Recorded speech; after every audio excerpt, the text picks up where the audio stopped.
You wake in the dimness of the stone cell, your eyes opening slowly to the rough ceiling above. The chill of the air clings to your skin, and your hand rests on the straw mattress, scratchy and uneven, scattered with husks that poke at your palm. The stone walls, thick and unmoving, breathe cold into the room. The mortar smells faintly of dampness, as if it has absorbed centuries of rain and whispered prayers. You hear nothing at first but the soft drip of water somewhere in the corner, echoing with patient rhythm. A thin blanket of wool, coarse against your bare ankles, lies tangled from restless shifting. You inhale slowly, and the breath carries with it the taste of stale smoke from yesterday's hearth, faint and lingering like a memory. Your feet find the flagstones, colder than the air, smoother than the straw, each slab uneven with cracks worn down by steps long gone. You sit a moment with your head bowed, shoulders rounded, feeling the weight of morning that has not yet begun. The air tastes of stone dust and damp straw. You hear a crow outside the wall, its cry stretched and sharp before vanishing into silence. The small slit of a window holds no light yet, only a faint grey glow that seeps reluctantly through the bars. You reach for your robe, rough woven wool, its sleeves sagging and frayed at the edges. It holds the faint scent of smoke, of onions sliced too thin the day before, of damp wool warmed by fire. Pulling it over your shoulders is like sinking into something both heavy and familiar. The rope belt scratches your waist as you knot it clumsily. Your hands are stiff, your knuckles dry from the cold. You rub them together slowly, hearing the faint rasp of skin against skin. You stand and sway a little, your legs remembering the weight of your body. Your sandals wait near the cot, worn leather straps curling back like tired vines. The soles are cracked, the edges frayed, but they take your feet without question. You walk a few steps across the stone, each footstep a dull thud in the stillness. The air does not stir, the silence is thick. You hear your own breath louder than you should. The walls around you are bare but for a wooden peg, where a small cloth hangs. It smells faintly of lye and river water, stiffened with repeated washing. You brush it with your hand, and it swings slightly, the movement almost too loud in the hush. Beside the cot sits a wooden bowl, dry now, streaked faintly with old porridge clinging like hardened paste. You tilt it, listening to the hollow sound it makes on the floor. Your back straightens slowly as you walk toward the door. The iron hinges creak faintly when you touch the wood, worn smooth where countless palms have pressed. Beyond, waits the long corridor that smells of dust, candle smoke, and the faint sour trace of spilled broth. You pause before opening, listening to the distant hush that lies beyond. You stand in the cold cell a moment longer. The air presses gently against your skin. The silence fills your ears. Your thoughts drift like smoke curling lazily upward, unfocused and soft. You feel the weight of your robe, the roughness of straw clinging to your sleeve, the faint prickling on your ankle where a husk still rests. There is no urgency, no haste, only the stillness of stone and the patient rhythm of a life measured by bells and silence. You breathe in, you breathe out, and the walls hold your breath as if they have been waiting for centuries to do so. You step into the corridor, your bare feet shifting inside cracked leather sandals, and the sound echoes faintly down the long stone passage. The air is cool here, holding a dampness that rises from the earth and settles into every joint of the monastery walls. Your fingers brush the rough plaster as you move forward, the texture crumbling slightly beneath your touch. It feels like dust, yet older than dust, as though the wall has been touched by countless hands before yours, each leaving behind something invisible. The distant bell begins to toll. Its iron tongue strikes against the hollow body, and the sound unfurls slowly into the morning. It is not urgent, it is not hurried. It rolls through the hall like a stone pushed gently along a slope, heavy and inevitable. The sound trembles in your chest, settles in your ribs, and lingers even after the echo fades. You walk with measured steps, each one cushioned by silence except when the stone floor catches your heel and sends a faint scrape forward. The corridor bends slightly, and a small door creaks open ahead. A brother, shoulders wrapped in wool, slips out and walks before you without a glance. His feet shuffle, his breath shallow. You follow quietly, the rhythm of sandals dragging against stone merging with your own. The door at the end of the passage is heavier, iron-banded, thick oak that smells of old smoke and beeswax rubbed in with tired rags. You press against it with your shoulder, and the weight yields slowly, as if reluctant to open.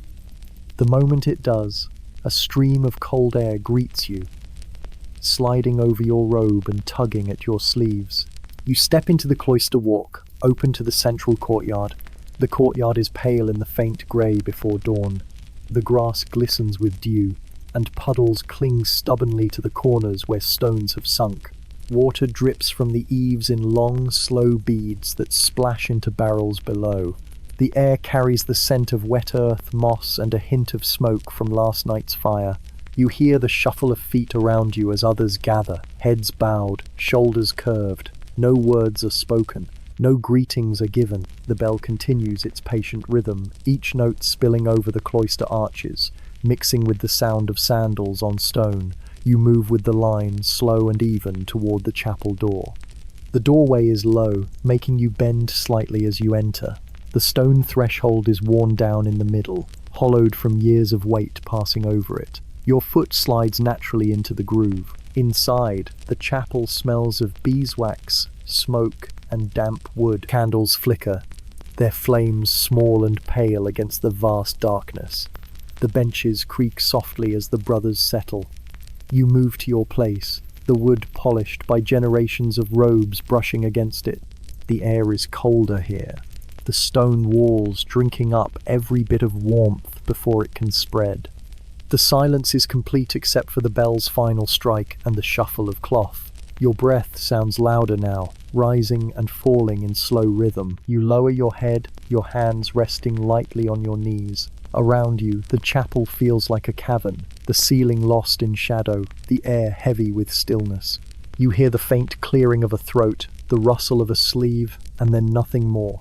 It is as though time itself hesitates, waiting. You feel the wooden bench beneath you, solid and unyielding.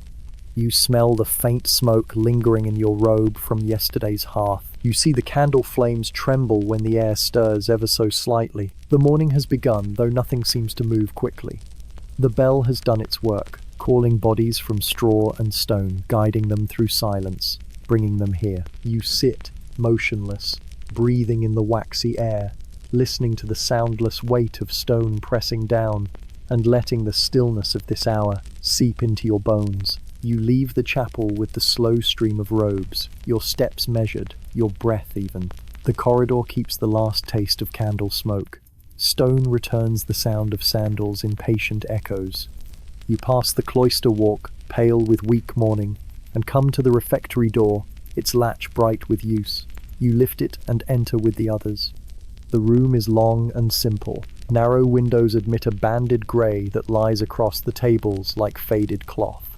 Benches wait in straight lines. The air offers the reliable mixture of wet wool, old ash, tallow, and the cereal warmth of a pot that has been kept just below a simmer. Nothing about it promises delight. It promises breakfast, and that is enough. You sit. The bench gives a little creak that answers the stiffness in your back. Before you sits a shallow wooden bowl, the grain dark at the rim where spoons have made a soft groove. The spoon beside it is smooth, pale where thumbs have worn it thin. You rest your hands while the line moves, and you let your eyes quiet themselves in the low light. At the far table, a ladle rises and falls. Porridge slips from it in reluctant folds and lands with a modest sound in each bowl. When yours arrives, the ladle lip taps once against the rim and leaves a pool that steams a little, then becomes shy about being seen. The surface settles with a thin skin you could break with a breath. You lift the spoon and taste. Barley, a breath of oat, perhaps a memory of salt taken from the pot. Warmth spreads just enough to be noticed. It does no more because it has no more to do. You let it sit on your tongue, and then you swallow. You take another careful spoonful, and agree with the morning that this is the proper speed. Around you, the refectory fills with small, obedient noises. Someone coughs, and turns it into a sigh. A spoon knocks a rim. A sleeve slides along wool. Chewing is quiet and dutiful. The sound of men keeping company with a thin meal. Words would be heavy here, and there is nothing for them to carry. Silence holds better than speech. You look up without lifting your head, the way one learns when silence is law. Window light makes a pale stripe across the table and stops there. Opposite you, hands cradle a bowl as if it might wander off. Farther along, a face bends low to drink the last sweetness where grain has settled. A candle on the wall smokes once, leaves a small crescent stain, and behaves itself again. At the corner, the doorway to the kitchen is open. It is only a rectangle of warmer air, but it has its own weather. A slow breath of banked coals, a faint sting of onion, the steadier note of damp wood drying by the hearth. A figure passes that square now and then. The motion is unhurried, practical, and not meant for the refectory at all. You are not watching. You happen to be facing that way when the shadow moves. Your spoon pauses and resumes. The pause is no event. The resuming is the point. Bread travels down the table in a wooden bowl. A heel is torn into ready pieces. When it reaches you, a hand offers a crust. Your fingers touch the other's knuckle because space is small and bowls are many. The touch is dry and factual. Still, the skin knows it happened. You nod without looking up and put the crust between your teeth. The edge is tough. The heart is soft. Your jaw does what it knows. Water follows in a jug with a whitened lip from years of careful tapping. You tip it into your bowl and watch the last of the porridge loosen, swirl, and give up the sides. 2 circles with the spoon around the rim, one across the center, the simple ritual that sends the bowl on with a trace of cleanliness and a record of use. At the far end, someone else makes those circles too. The room keeps the rhythm and then forgets it. You breathe through your nose and take stock of the morning as it is. Grain, ash, wool, a hint of iron from the spoon. The food asks nothing but presence, and you give it. Your back straightens without flourish. The bench presses its familiar line into your spine. Dust hangs in a slant of light, and then changes its mind about being interesting. From the kitchen doorway comes a small sound that wants to be laughter, and thinks better of it. It fades before it can collect a shape. You glance at the spoon, consider polishing it with your sleeve, decide to let the washing place have that work. Your hands rest, one thumb smoothing the other. The table under your palms feels warm, where many hands have left a quiet heat. The little handbell at the lectern speaks once, a light ring that asks the room to finish what it is doing. Bowls gather, spoons settle. Benches scrape the floor with polite complaint as bodies rise. You stand with the rest and feel your knees tell you the news you already know. You set your bowl on another and pass the small stack along. The jug makes a final arc and is carried away. In the narrow line for the door, a sleeve brushes your sleeve. The contact is wool upon wool, no more, no less. You let it be and do not name it. At the threshold, you glance toward the kitchen as anyone glances at a hearth. Heat lives there, and it has a way of finding faces. It finds yours and leaves a soft pressure you could pretend not to notice. You do not bother with pretending. You step back into the corridor. Behind you, the refectory folds its echoes and keeps them for another hour. Ahead, the day arranges itself in small tasks, buckets to fill, knives to sharpen, herbs to hang where air can do its work. You walk toward those tasks at the pace the bell set. The porridge has been what porridge is. Morning has agreed to be morning. You breathe once, taste barley one last time, and go. You push the kitchen door with your shoulder, because your hands prefer pretending they are warm. The hinge gives a tired sigh, and the room receives you in the colour of old iron. Banked coals glow like the last thoughts of yesterday, tucked under grey ash that remembers being wood. The smell is a patient mixture: wet hearth, onion skins, last night's cabbage, and a sweetness that might be apples deciding to become vinegar. The air is cool enough to nip your nose, yet the promise of heat sits near your knees, breathing under ash as if it needs coaxing to remember its name. The hearth keeps its slow, square mouth. Soot makes a velvet border around the opening, soft and black, a frame that refuses polish. You crouch and lift the lid of the ash box, feeling grit settle under your nails. The coals, reticent and red, blink at you. You give them dry twigs first, the kind that sound like snapped bone when they break. Birch peelings, rosemary stems from the herb table, a twist of straw, all the small things that agree to burn without needing compliments. Smoke considers the chimney and chooses a tour of the room instead. It slides down, then sideways, then curls across your cheek, watering your eyes with more enthusiasm than comfort. You wave it away, which naturally encourages it. The chimney clears its throat, unimpressed by your optimism. You try again, breath careful, feeding the coals with patience you did not remember packing when you left the cold cell. The twigs take. They do not celebrate, they simply behave. A thread of flame runs along a rosemary stem and finds a pine sliver, which obliges with a faint resin sigh. You add a sliver of plum wood, saved for mornings, because it carries a quiet sweetness when it burns. The sound is the softest crackle, like cloth rubbed between fingers. Heat remembers its job. Your knuckles feel it first, then your wrists, then the small tired place in each forearm where work likes to linger. You reach for the damp logs, the ones that sulked outdoors beneath a half-hearted awning during last night's rain. Their bark is dark and smells of riverbank. You set two at the back to warm, not to burn. This is the hour for counseling wood about its future. Another pair you angle above the eager little flame so the fire can think about them without commitment. A hand appears beside yours on the billet, steadying the awkward length as you shift it into place. You do not need help, so of course help arrives, steady and unhurried, then withdraws as if it merely wished to confirm gravity. The bellows lie where they always lie, a tame creature with a leather lung. You work them with measured presses, coaxing air through ash until the coals show their teeth. Sparks rise and touch the hood, then fall back, undecided. The fire grows with the unhurried certainty of a lesson repeated for years. It promises nothing grand. It agrees to be sufficient. You allow yourself the small luxury of approval, the kind that does not require words. Copper pots hang along the wall, each catching a different square of pale morning and keeping it. You run a cloth over the nearest, and your reflection returns as a smudge wearing a hood. The hooks complain in little iron voices as you lift a pot from its place. Water sloshes from the barrel grey at the top, where ash has floated and then reconsidered. You pour. The pot accepts the weight and settles on the trivet with a sound like a polite cough. Caraway seeds wait in a clay bowl, their thrift of fragrance sharp enough to wake a stew when the moment comes. A braid of onions hangs by the door. You choose the humble ones, papery skins freckled with dirt, necks tight against their own patience. The knife takes their ends, your fingers remember not to hurry. The board records each cut in shallow grooves from years of similar mornings.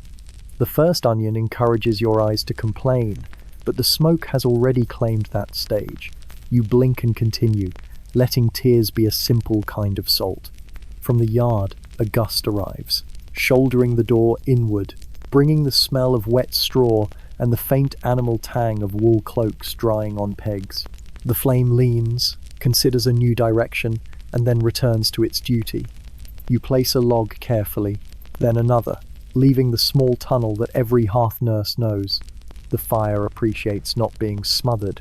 You appreciate being appreciated by something as honest as flame. Across the room, the bread oven keeps its own counsel, a domed hush mottled with charcoal kisses. You slide your palm along its flank. The stone is night-cool still. Later, it will cradle loaves that open along their scoring like slow smiles. For now, it is only a round, patient silence that minds its time. You leave it to its silence and return to the pot that will speak sooner. The first water begins to move. Not a boil, just a thoughtful shifting, as if the pot is testing its joints. You sweep the onion into it, add a pinch of salt sturdy as river gravel, and a whisper of caraway that seems to ring a tiny bell only the broth can hear. The scent lifts and wanders, touches the rafters, visits the stacked baskets, tries out the corners before choosing to hover by the hearth where it belongs. Another presence returns at the edge of your vision, setting down a bundle of damp sticks you had not asked for, but will use by and by. The bundle makes a soft, resigned sound. They found these near the wall. The voice says low, careful, as if the room might bruise. You nod without turning. They will learn to be dry, you answer, fair to sticks and to anything else listening. The bundle is nudged nearer the hearth. A sleeve grazes your sleeve wool, taking note of wool, and then nothing asks to be said. You check the ash bed with the poker, opening small paths so the coals can breathe. They glow brighter, pleased to be noticed. A thin curl of flame reaches for your cuff and then loses interest. On the shelf, a crock of rendered fat waits, pale and solid, a winter truth in a clay skin. You lift a wooden spoon, scoop a modest thumb's worth, and let it glide into the pot. It melts with a sigh that might be gratitude. The scent deepens, round and steady, as if morning suddenly remembered a story it meant to tell. Through the hatch to the refectory, a draught pulls, then retreats, leaving the kitchen to itself. You listen to heat doing arithmetic with moisture, to water working out its small, important problems, to wood practicing adulthood one ember at a time. The fire asks so little: air, patience, respect. You give it all three and discover you have not diminished. The chimney, at last in a good mood, carries the smoke like a quiet promise upward. A broom whispers along the flagstones behind you, gathering yesterday's flower ghosts and the tiny catastrophes of onion skins. The sound is pleasant, like a letter being unfolded very slowly. Light from the high-slit window pretends to be enough, and almost is. The copper on the wall reflects it in dull coins. You add a second pot for thin beer. Press last summer's hops in a linen bag until your palms remember their stickiness, and lower the bag into warming water.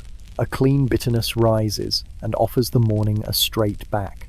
Someone sets a small loaf on the table near your elbow, a wordless provision. The crust is the color of walnuts, the crumb shows a modest spring. You break off an ear and leave the rest for the natural kindness of later hunger.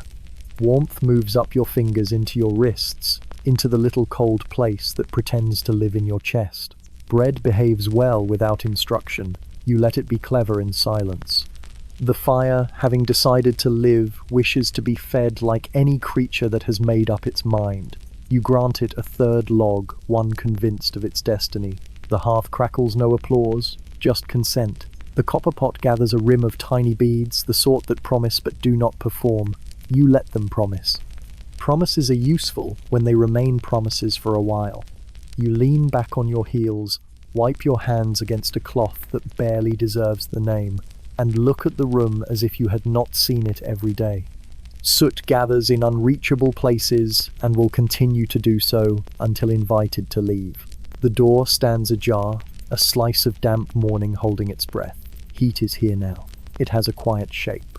It has settled into the stones and into you, and the kitchen answers in the oldest language, which is simply warmth where there was none. The fires have stirred to life. They require nothing dramatic from you, only the steady tenderness of tending. You have given it, and the day is ready to be cooked. You tie the apron smoother across your robe, feel the knot confirm your hands, and stand a little nearer the hearth than necessary, because nearer seems reasonable. Things begin, as they usually do, with flame remembering it is flame. The kitchen grows brighter by inches, not from the sky, but from the slow yielding of the fire. Shadows crawl backward along the wall, retreating from the orange weight of the flames. Along the beams overhead, pots hang in orderly lines, their copper bellies dulled from use, yet showing stubborn circles of polish where rags have argued with soot. You glance at them in turn, a row of silent witnesses to endless stews and breads, each carrying a faint patina of yesterday. The hooks creak faintly when stirred by the draught, and each pot gives a soft, metallic answer. They hang from black iron brackets hammered into beams, so dark with smoke they appear almost carved from shadow. Each pot bears its own personality. One is squat and dented, its side bowed in as if it lost an argument with a careless ladle. Another is tall and thin-necked, proud to be the one chosen for brewing broth that requires patience. A shallow pan, with edges rolled like a curled lip, hangs lower than the rest, ready for quick fryings when oil and onions conspire. You let your hand travel along the row, your fingers grazing the cold rims, The sensation is faintly greasy despite polish, because copper remembers oil even when water forgets. Your reflection wobbles across one of them, distorted, a pale oval wearing a hood. The reflection sways when you move, as though mocking your posture. You smile without smiling, a habit of kitchens where too much expression might smoke the air. The smell of damp logs lessens now, replaced by a more confident heat. Resin loosens from pine, carrying its sharp sweetness up the chimney. The coals shift with small sighs, embers blinking awake, while the kettle nearest the fire begins to chatter. Steam pushes insistently at the lid, but it will wait until someone listens. The room hums with the unremarkable sounds of pots agreeing to work, lids rattling faintly, water shifting against iron, the occasional tick of cooling soot flaking from stone. On the table near the hearth, knives lie in a row, their blades recently rubbed with sand. They gleam with soft reluctance, more practical than proud. Beside them rests a whetstone, damp from its last use, smelling faintly of riverbed. Baskets lean against the wall beneath, filled with yesterday's roots, carrots, parsnips, turnips still clinging to small clots of soil. They wait patiently, knowing they will be peeled, sliced, and softened into something that tastes of patience itself. You pull a stool closer to the table, its legs wobbling slightly where the floor has learned the shape of its weight. The seat is polished from years of robes sliding across it. From here, the copper row above looks like an honor guard, silent and burnished, keeping the dignity of routine. You pick up a rag and rub one of the smaller pots with the easy repetition of someone not trying to improve it, only to remind it that someone cares. The surface clears enough to catch a little glow from the fire, a dull coin brightening at the edge. A voice murmurs behind you, soft enough to be mistaken for thought. It says nothing remarkable, only the inventory of wood and water, but it lingers at your shoulder before drifting away. You nod though the voice is already gone. The copper carries the echo in faint vibrations, as though it too had heard. From the rafters dangle bundles of herbs drying slowly, their stems wrapped in twine. Sage leaves curl into themselves. Thyme crumbles if looked at too sternly. Rosemary needles cling with their stubborn pine scent. They add their own decoration to the kitchen, more honest than banners. The air around them is always slightly seasoned, as if the walls themselves had been steeped. You take a step back from the row of pots and let the view settle into your eyes. The soot, the copper, the wood, the bundles, the fire, each an ordinary piece, each behaving as expected. Yet together they make a sort of silent theatre, one where no audience ever applauds. The play is endless and needs no script. The broom waits propped against the door. The ladles hang in their niche like monks in procession, each one hollowed from wood, worn smooth by the grip of countless hands. Their edges are dark from broth, light from washing, a permanent twilight carved into the grain. You run your hand once more along the rim of the nearest pot, now faintly warm to the touch from the fire's nearness. It hums with its own readiness, though it says nothing. You leave it in place and step aside. Someone else will lift it soon, fill it with broth or water, stir it with measured circles. For now it hangs, polished just enough to remind you that copper, unlike stone, reflects what it sees. The kitchen exhales in rhythm with the flames, and you breathe with it. The smell of soot, resin, damp wool, and drying herbs is no surprise, but still it steadies you. You are where you always are. The copper pots shine faintly against soot-dark beams, holding their modest dignity without comment. You settle at the long table again, where the trough waits with its burden of roots. The wood of the trough is pale where knives have bitten, stained in places with the orange shadow of carrots and the dark rings left by beets. The smell rising from it is not fresh but honest, damp soil, faint sweetness, and the sharp bite of raw turnip. You take the knife closest to hand, its wooden hilt worn thin in the middle, where thumb and finger have agreed to meet for years. You draw the blade across a carrot, the sound soft and fibrous, more like cloth tearing than wood splitting. Orange ribbons curl away, thin and weak, falling into a pile that grows without pride. The root beneath your knife glows faintly with moisture, its scent a reminder of buried places. You work slowly, not because speed is impossible, but because repetition is expected. The pile of peels thickens, the trough fills with cut pieces.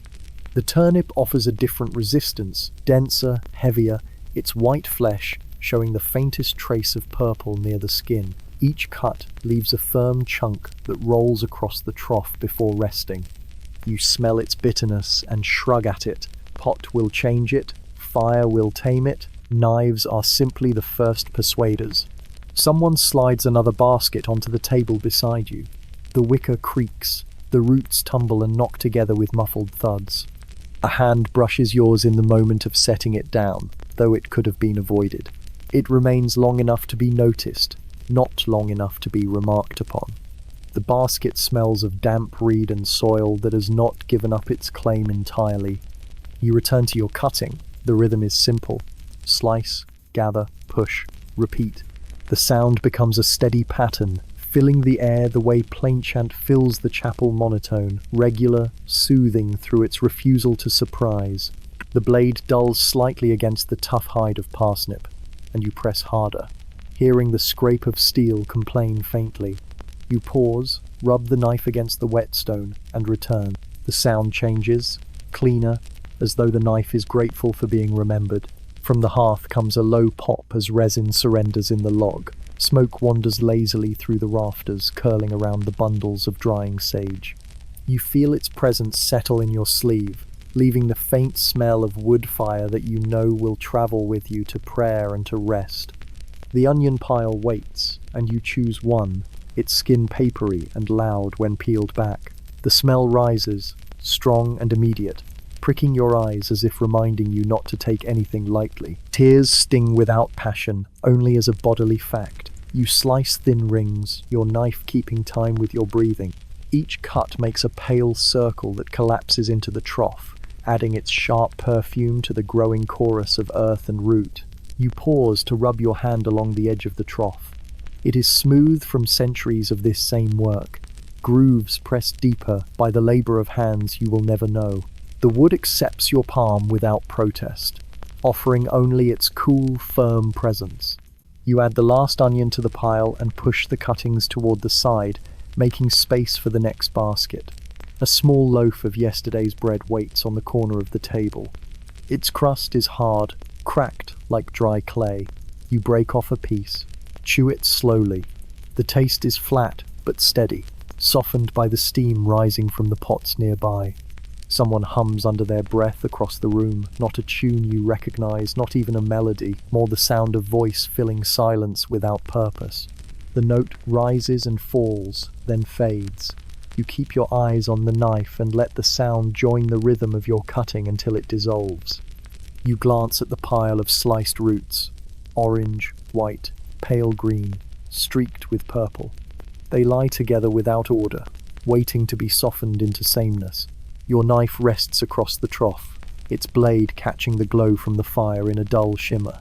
Your hands, roughened by wool and work, smell now of soil, onion, and the faint sweetness of carrot. You rub them together absently, as if the smell might lessen. It does not. A draught slips through the open doorway, carrying the cool scent of rain-soaked stone from the courtyard. The fire bends slightly, then steadies. Your hair stirs under your hood. You do not move. You let the air wash past, leaving goose flesh along your wrists. You return to your task, lifting another root, placing it against the trough, guiding the knife down its length. Each movement is deliberate. Each piece falls as expected. Nothing hurries. Nothing asks for more than the next cut. The trough fills steadily, roots layered like chapters in a book no one will read, but everyone will eat. You look at them, you breathe in their earthy chorus, and you understand that this is enough for the morning. Knife, trough, roots, the sound of cutting, the smell of soil becoming food. You carry the basket of peelings to the doorway and pause there because the courtyard always asks for a moment. Rain no longer falls with conviction. It performs the careful drip that follows labor. The air tastes of wet stone and a little iron, as if the roof has soaked overnight and now gives back what it borrowed. You step beneath the cloister arch and let the cool fold over your warmed sleeves. Water gathers along the eaves, counts to 3 in a language of beads. and let's go into the waiting barrels with small, agreeable sounds. The cloister walk lays out a long rectangle of restraint. Moss scribbles at the edges of the paving stones, writing the same polite sentence in every corner. Puddles hold thin ovals of sky and do not spill them. You move slowly along the arcade, basket against your hip, and listen to a faithful arrangement of small noises. Water ticking on wood, a dove muttering under the roof, sandals far away keeping their measured counsel. The rain, undecided about being weather anymore, has promoted itself to punctuation. You tilt your face toward the open square and feel soft pins of wet touch your skin. They do not soak, they inform. Across from you, the kitchen chimney lifts a thin thread of smoke that refuses straightness and wanders along the tiles as if reviewing them. You know that smoke onion, fat, a hint of last summer's hops, so even from here it arrives like a familiar voice carried thinly through rooms. You breathe it in and let it sit politely behind your ribs. At the first barrel, the rim is slick with algae, a thoughtful green that does not apologize. Water rounds itself at the lip, hesitates, and drops with a note that lands in your bones as much as in the barrel. You tip the peelings into the compost trench beside it, and turn the heap with the old fork, its tines bent like teeth remembering different directions. Steam rises where the heat of rot keeps its own season. The smell is assertive. The rain, a sensible creature, stands a little farther off, and minding its rain business. You lean against a column. The stone is cold, which is its personality. Tiny ferns cling in the seams. A snail writes a spiral opinion near the base, taking all the time in the world because it has declined to own a bell. From here you can see the refectory door, half closed, the kitchen hatch, half open, and the herb beds where sage and rue pretend that string has made them orderly. Rain beads on their leaves and then reluctantly jumps, as if nudged by a shy finger. A hooded figure crosses the square with a pail, walking at the pace appointed for pails and mornings and rain. The sandal finds the shallowest part of a puddle and accepts the small consequence. The pail gives a modest slosh, corrects itself, and continues. You watch without intending to, which is the best way to watch. At the far barrel, water is tipped in. The figure stands very still for an unnecessary heartbeat, and then returns along the same line of stone. When the steps pass your arch, a sleeve lingers near yours, wool nearly, almost, brushing wool, then continues as though the air had made its own choice. The roof drips perform variations. From the north side you get a steady metronome, from the east a polite stutter, from the corner where a proud tile believes it is slightly different from its neighbours, you get a hesitant triplet that refuses to resolve. It is a concert for patient ears. You listen because listening is easier than not. The archers keep time by doing nothing at all. Near the well, a bench holds a coil of rope, damp and obedient. You sit and let the damp consider your robe until it becomes bored. The courtyard offers a breath of crushed mint from somewhere it was not instructed to grow. A bee arrives to examine the rumour, decides against it, and buzzes on toward the rosemary, which accepts the inspection and keeps its counsel. Rain beads on your eyelashes and makes the view a little like looking through boiled sugar. An old bucket near the laundry shed overfills by one stubborn finger's width and chooses not to notice. The spill runs down in a thin sheet that catches the small light and lays it gently on the stone. You follow that thread with your eyes to the drain where the iron grate remembers every winter and every spring and bears them without conversation. It ticks when a larger drop finds it, a tiny announcement to no one in particular. The sound suits the morning and the morning suits the sound. Beyond the arches, garden beds hold their outlines like stitched hem. The cabbages collect water in layered cups that tip with the slightest breeze. A blackbird tests the softened soil, tugging at something that resists with admirable manners. The bird wins, as birds do, and hops away with its prize, leaving the earth to rearrange its face. The rain approves by doing nothing differently. You nod in quiet agreement with that decision. You push your hood back and let your hair drink the air, which is the closest thing to a luxury the courtyard allows. The rain thins again, becoming the mere idea of rain. Inside somewhere, The bell offers a single conversational note, not a call, only proof that the bell has not forgotten itself. The sound wanders across the arches, taps each column, and fades into the herb bed as if it might take root. You let it settle politely and disturb nothing. A water trail runs down the column where you lean. It draws a thin map over stone, a country of runnels and tiny fjords, a peninsula of grit, an estuary where the drop pauses to admire its choices.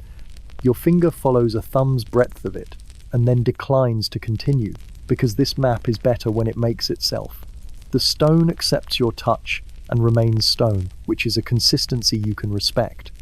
Your palm keeps a small print of cold for a few slow breaths. Footsteps return, slow and soft, a little uneven on the wet flags, because the flags prefer that you think about them. You do think about them. When the steps level with your bench, they pause for the same unnecessary heartbeat as before. Water from the eaves releases 3 quick drops that strike the nearest barrel with 3 different notes, like a child trying out an instrument before being shushed. The pause ends, the steps go on. The bench keeps its knowledge without changing shape. You rise and walk the long side of the cloister, counting arches the way one counts stitches. At the corner, you touch the carved capital where a vine curls in a style that has never met a real vine. A small pool rests in the stone leaf and tips gently when you pass. Your sleeve gathers a darker spot it will carry for an hour as proof that it was here. You consider this stain a perfect record. Rain met sleeve, sleeve complied, day proceeded. Back near the kitchen hatch, the world smells warmer. From inside, a spoon moves around a pot with the circular patience of clouds. You set the empty basket by the door and stand under the arch again, pleased to be neither outside nor inside. The barrels continue their quiet conversation with the eaves. The gutters settle their minor politics. The courtyard breathes like a careful animal. The rain finishes its remarks and folds itself away. You take one more slow breath. It tastes of rosemary and smoke and the iron tinge of the roof's opinion. Your hands, cooled by the air, still remember the hour of knife and trough. The brushed nearness of a moment ago lingers like warmth near your elbow, but the courtyard is very good at teaching everything to be the same temperature. You agree to be the same temperature too. You step back toward the kitchen door, letting the arch release you. Behind you, the barrels keep on with their patient counting. Ahead, the room waits with its fire behaving itself and its pots considering their day. The cloister returns to being a frame for weather, and you carry the quiet with you because it has attached itself very lightly to your robe. You return to the kitchen where warmth has gathered itself in small pools near the hearth. The door closes behind you with a muffled wooden sigh, leaving the courtyard's dripping patience outside. Here the air thickens with the calm insistence of yeast and flour. On the table sits the linen-draped mound that was only powder and water yesterday, now risen into something breathing slowly under cloth. You place your hand gently on the fabric. The linen is slightly damp where moisture has pushed upward, and beneath it, the dough presses back with a kind of modest pride. You lift the corner and let the pale, swollen surface greet the light. It is smooth in places, bubbled in others, freckles of flour clinging to it like dust on stone. The smell is faintly sour, faintly sweet, familiar as a robe's fold after years of wear. You press a finger lightly into it. The indentation lingers, then sighs back, slow and forgiving. The yeast has done its work, invisible but insistent, turning silence into air. You imagine the bowl as a small lung, rising through the night without song, shaping itself in darkness while rain tapped the roof. Beside it rests a crock of flour, the rim white with spills, the cloth cover tied with rough twine. You scatter a pinch across the board and let the dust float briefly before settling. It smells like nothing and everything. Field, threshing, storage loft, handprint. You pull the dough free, its weight shifting with a faint slurp, strands stretching and breaking. It lands on the board with the sigh of a creature that knows where it belongs. You fold it slow and rhythmic. Each push of the heel of your palm presses air out. Each fold draws it back in. The surface tightens, then relaxes, then tightens again, like breathing in stone time. You find a pace that matches the small hum of the chimney, a pattern of pressure and release that is almost chant without words. The room smells richer now, flour joining smoke and onion. From the rafters above, a crumb of dried thyme drops into the board. It lies there without embarrassment until your hand brushes it aside. The dough absorbs what it will, remembers nothing else. You pause to dust your hands, watching flour powder drift into the firelight like a faded blessing. It settles across your sleeves and turns the wool paler. You do not shake it off. You let it remain as proof. Another figure moves nearby, wordless, carrying a jug of water from the barrel. The jug is set carefully on the bench, a soft clink against wood. The dough stretches under your hands again, and for a breath you feel the air shift at your side, the weight of presence without any declaration.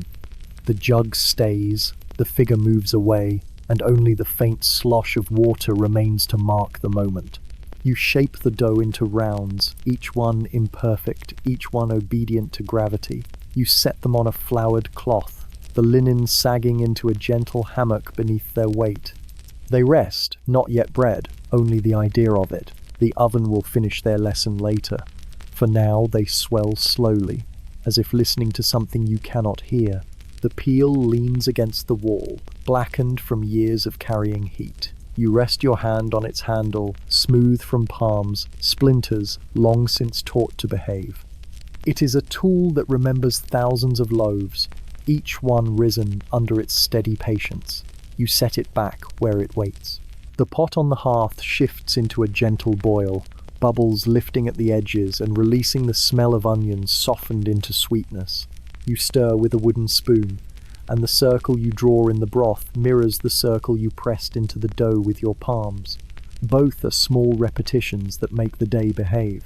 The loaves under cloth rise again, quietly, slowly, pushing against linen with a modest pride. You fold the corners over them, as though tucking children for sleep.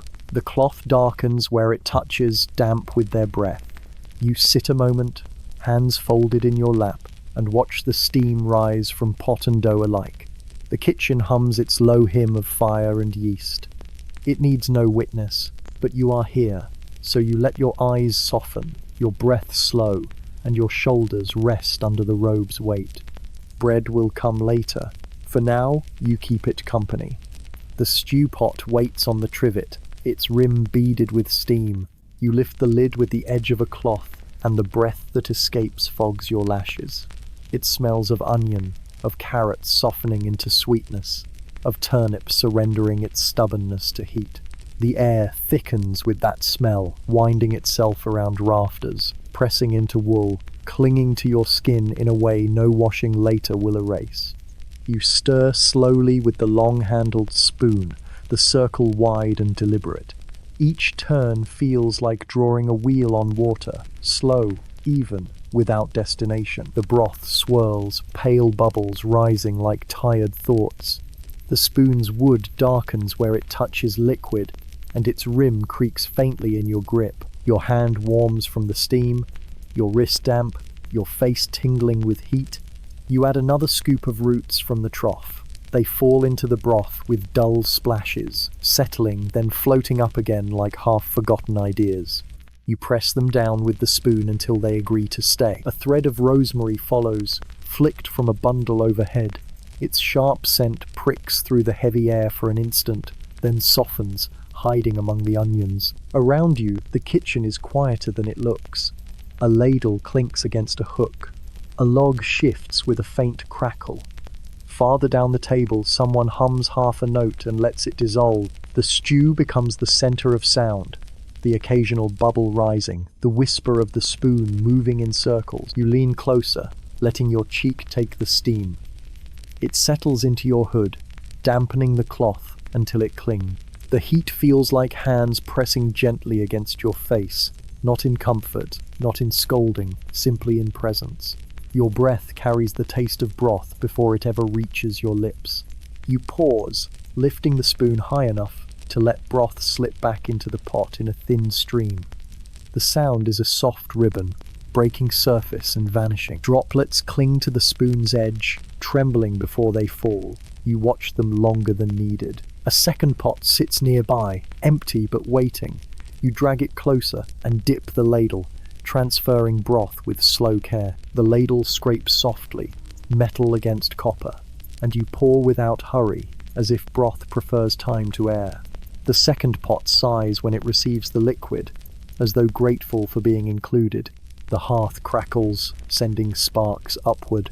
Smoke curls along the stones before deciding on the chimney. You stir again, not to move food, but to remind yourself that circles have no beginning or end. The steam thickens your hair, flattening it against your forehead. You wipe your brow with the cloth, dampened now not only by broth but by your own patient sweat. Another hand joins yours briefly at the pot's rim, steadying it as you lean with the spoon. The touch is quick, almost incidental, but it leaves a trace of warmth against your knuckle. The hand withdraws, and the spoon continues its circle as though nothing interrupted it. Still, the broth seems to taste a little richer after. You taste with the tip of the spoon, lips barely brushing wood. It is thin, but honest. Salt enough, sweetness beginning, bitterness fading. The kind of stew that nourishes without boasting. You swallow slowly, letting warmth slip into your chest. You breathe out, and the steam makes your exhale visible, mingling with the pot's own breath. The vegetables soften more with each circle. The broth thickens, gathering their surrender into itself. The smell settles deeper into the room, into the beams, into your robe, into your skin. You imagine carrying it with you to the cell later, to the bench, even to the dream. It will not leave, and you do not ask it to. The stewpot murmurs in agreement, bubble after bubble breaking the surface like small confessions. You stir, you breathe, you watch, you wait. That is all, and it is enough. You stack the cabbage heads in a careful pyramid that knows better than to trust itself. The leaves are cold from the courtyard, their ribs stiff with last night's weather. Tiny beads of water lodge in the crinkles like clear seeds and roll down your sleeve when you lift them. The smell is clean and large raw green. A little earth, a little bitterness, that declares it will be useful once heat teaches it manners. The baskets crowd the table end, wicker shoulders against wicker shoulders, each with its own faint creak when shifted. You wedge a heel of stale bread beneath one so it will stop wobbling, and the basket accepts the correction with a patient hush. Somewhere above, a draught finds a gap and lays a thin finger of coolness across the nape of your neck. The hearth answers with a comforting exhale, as if to remind the draught who has seniority. You tilt a cabbage and begin to peel its tired outer leaves. They sigh away with soft resistance, the sound like cloth unbuttoned by someone trying not to wake a room. The inner leaves show themselves paler, tighter, still folded around their own intentions. You trim the stem, feel the knife notch its memory into the wood, then lay the head on its side and send the blade through with the slow respect due to stubborn vegetables and old bones. The halves fall open and release a clean scent that cuts through onion and smoke like a bell offered to a quiet chapel. Beyond the baskets, where the table turns toward the wall, voices begin the smallest conversation. Not voices, exactly air given shape and then taken back, as if the room were practicing words it does not wish to own. They sift through the cabbages in brief threads, gather at the edge of your hearing, and unspool before they can be named. You do not lean. Leaning is a kind of question, and questions are noisy. You keep the knife where it belongs, your eyes on pale ribs and green veining. More salt, says one of the murmurs, though the phrase arrives as if it had been travelling for days and is perfectly content to arrive late. Less time, says the other, but it is a kind of smile disguised as measure. The wicker flexes once, lightly. A leaf rustles, the precise sound of a thumb learning a margin. You lift another outer layer and let it slip to the floor, where it lands like a soft bird that has remembered it prefers the ground. You scrape the pale shavings into a bowl. They pile loosely, curls within curls, nothing heavy enough to commit to its own weight. The bowl smells faintly of last week's brine, a memory of vinegar and peppercorns that refuses to give up entirely to washing. Your hands grow cold as you work, and your fingertips shine where cabbage water has made small glosses across the skin. The murmurs pause, a breath is set down, then picked up again.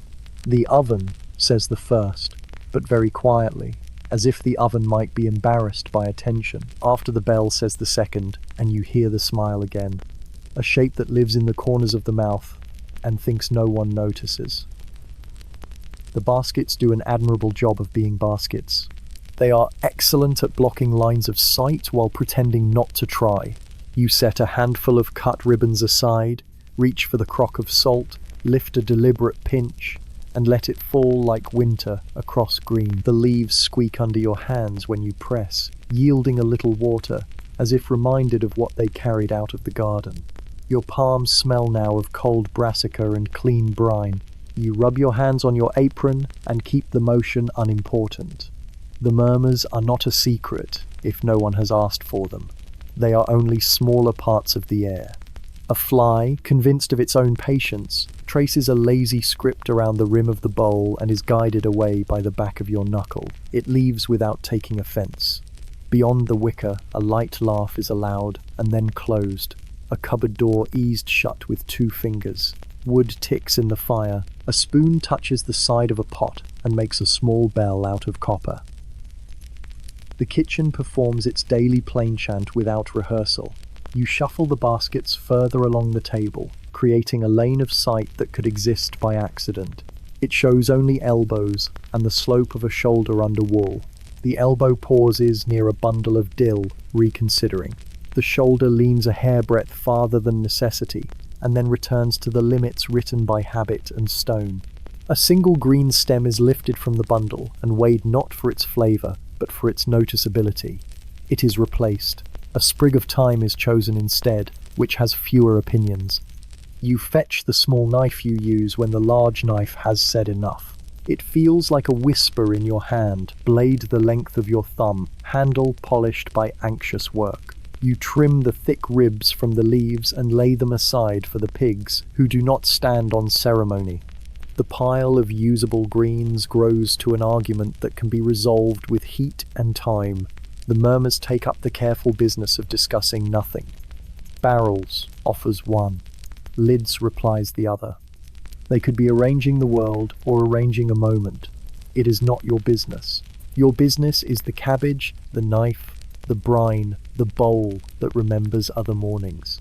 You salt again, and your knuckles whiten in the press, and the leaves soften with small squeals of surrender. Someone passes behind you and steadies the basket you are no longer pretending to watch. The touch arrives only as a change in the wicker's sound, less complaint, more agreement. The smell that is not exactly rosemary and not exactly wool drifts across your shoulder and then chooses to live elsewhere. A strand of hair at your temple decides to notice the air and rises slightly, then chooses modesty and lies down again.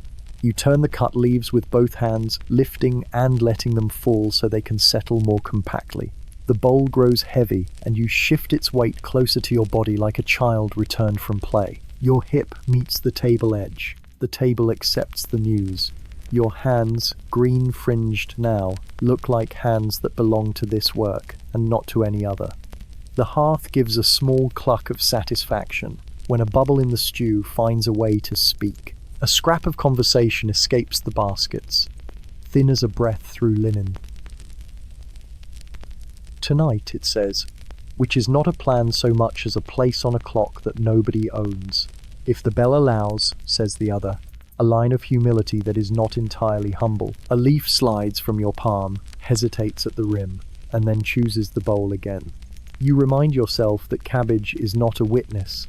It is supper. You look toward the high window, where the light has deepened from pewter to dull tin. The change is not dramatic, which is the point. The room adjusts to the day by degrees and expects gratitude to match. You oblige with a breath that tastes of brine and hearth. The baskets wait, cabbage shoulders nearly touching. Excellent listeners.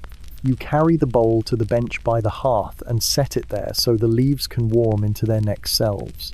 The heat strokes the rim, draws a little more water from the greens, and returns a scent that softens the line of your mouth without asking. You rinse your hands in the basin, the water grey from many mornings, and wipe them on a cloth that will never be truly clean again and has made peace with that. When you return to the table, the space beyond the baskets is empty. in the way a page is empty after a sentence ends. The dill is missing one small sprig, not a theft, an adjustment. The time shows a neat gap that would escape the attention of anyone who has not made a habit of noticing middles. The wicker has stopped creaking. The air is content with being air. You set another cabbage on the board. Feel its weight argue briefly with your wrist, and begin to peel again. The outer leaves depart with polite resignation. The inner leaves promise usefulness. Somewhere to your right, a breath enters and leaves a body without commentary. In the stew, a carrot announces its softness and then declines further speech. The kitchen, pleased with the level of attention it is receiving, continues to be exactly itself.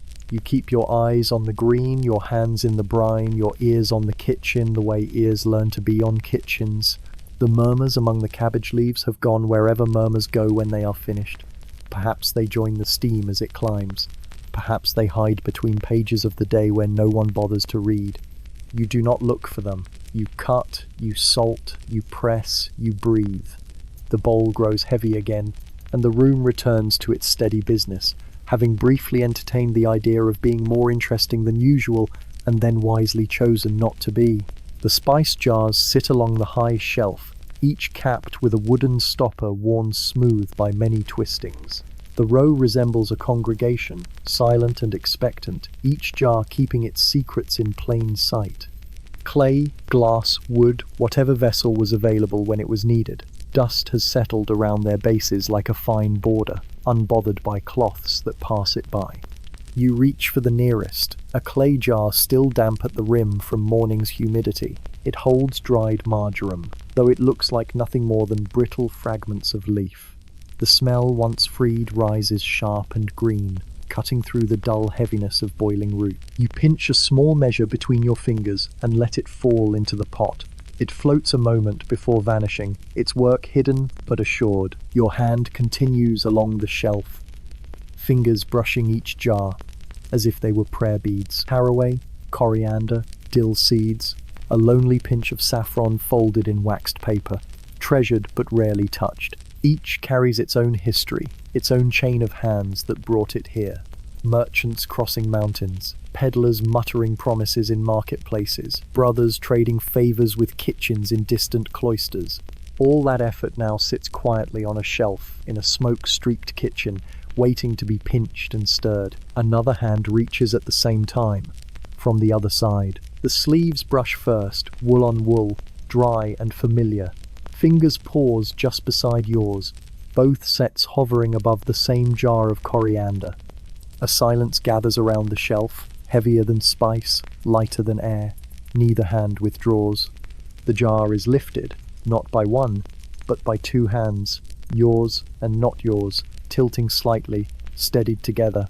The stopper creaks free, and the smell of citrus and wood rises, sharper than onion, softer than fire. For a moment, the air is something different, brighter, expectant, like a door half open. You tip a few seeds into your palm. They roll, small and hard, clicking faintly like beads on stone. The other hand takes only two, no more, no less. They are lifted with care and scattered into the pot beside yours. The sound is nearly silent, but you hear it as clearly as the bell. The jar is returned to the shelf, both hands guiding it back to its dust circle. Fingers withdraw at the same time, as though following a rule. The sleeves part, each cloth falling into its own gravity again. The coriander scent remains, a thin thread weaving through steam, refusing to vanish. You take the spoon and stir slowly, folding the seeds into broth already heavy with onion and cabbage. The spoon makes the same patient circle, wood scraping wood at the rim of the pot. The seeds crack gently, releasing what they were meant to. The broth accepts them without question, turning slightly darker, slightly more itself. The figure beside you lingers only long enough to check the lid of another jar. A sprig of dill, dried nearly to dust, is lifted and set carefully back. No words, only the faint scrape of clay against wood as the jar is replaced. The sleeve brushes yours again, whether by need or by chance, and then the space is empty, filled only by steam and smoke. You breathe through your nose and let the coriander rest in your lungs. It sits there like a quiet visitor, polite but noticeable. The pot resumes its low murmur, bubbles rising in no hurry, each one a soft punctuation mark in the kitchen's long sentence. On the shelf, the jars stand as before, though now the coriander seems to lean forward slightly, proud of having been chosen. The dust has not moved, the stoppers have not changed, yet you know something has shifted and you know it will not be written down.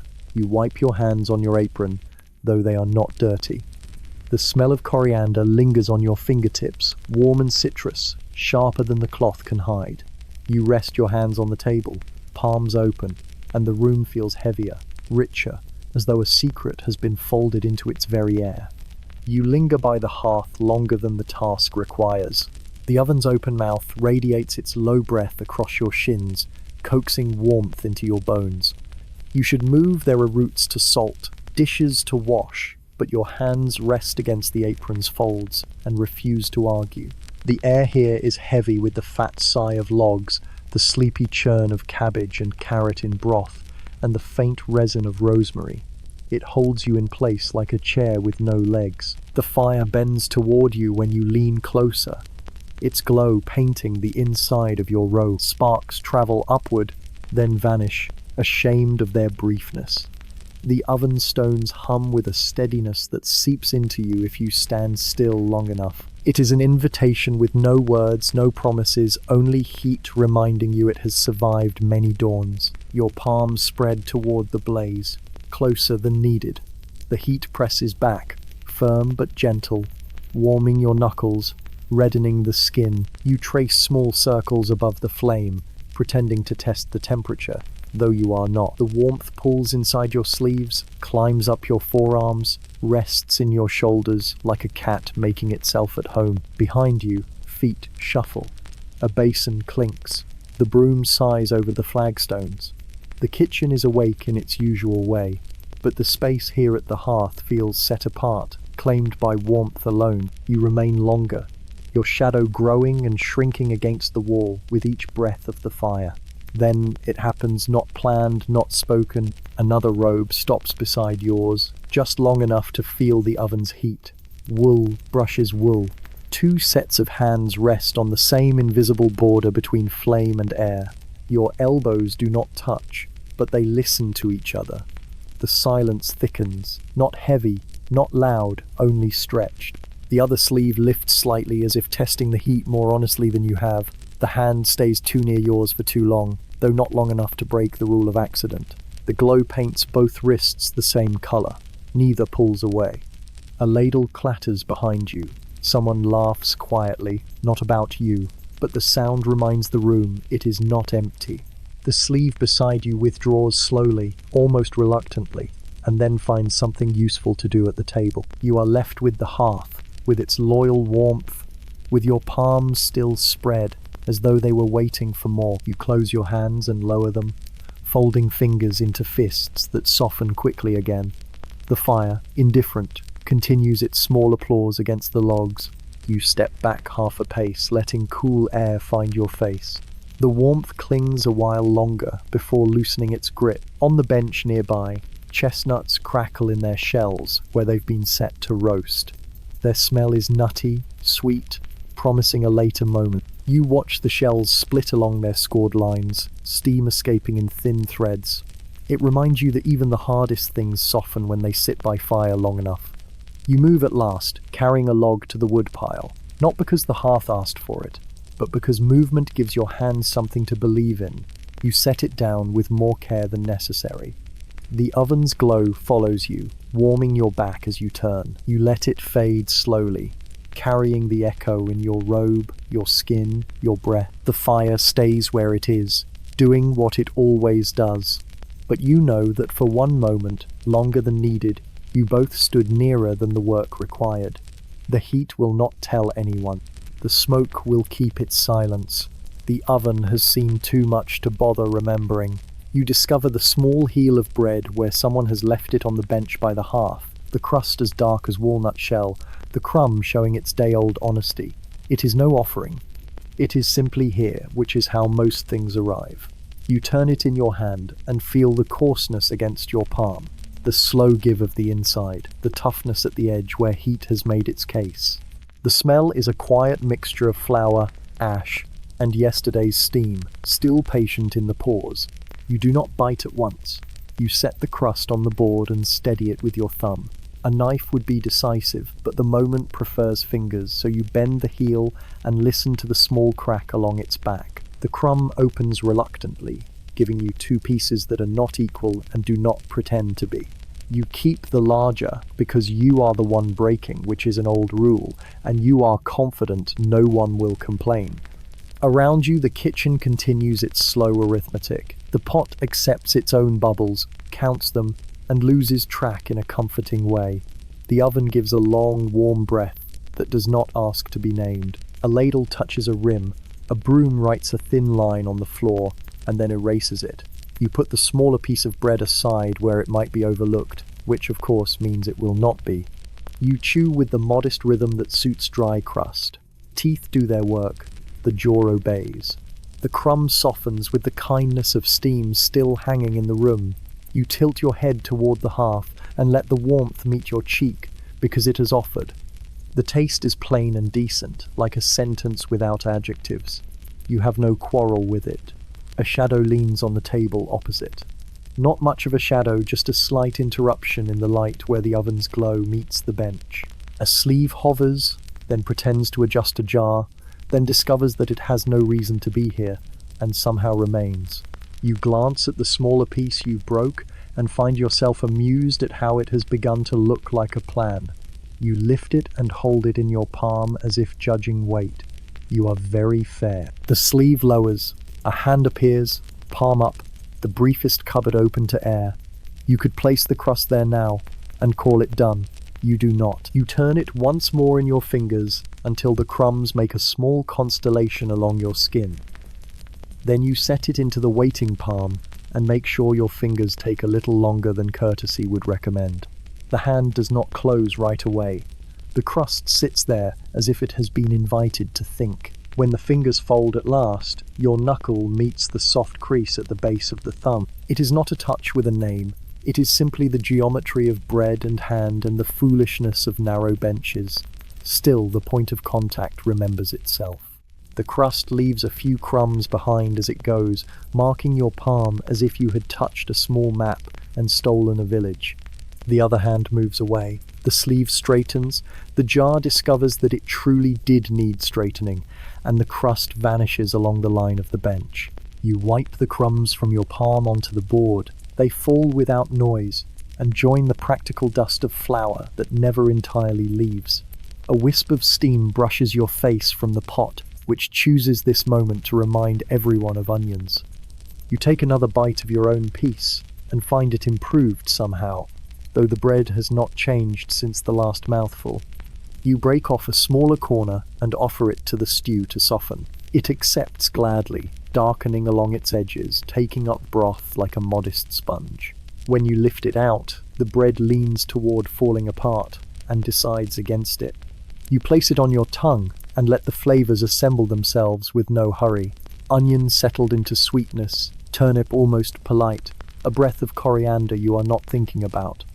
Across the table, the hand that is not yours sets an empty bowl near the trivet, as if bowls have always chosen that particular spot.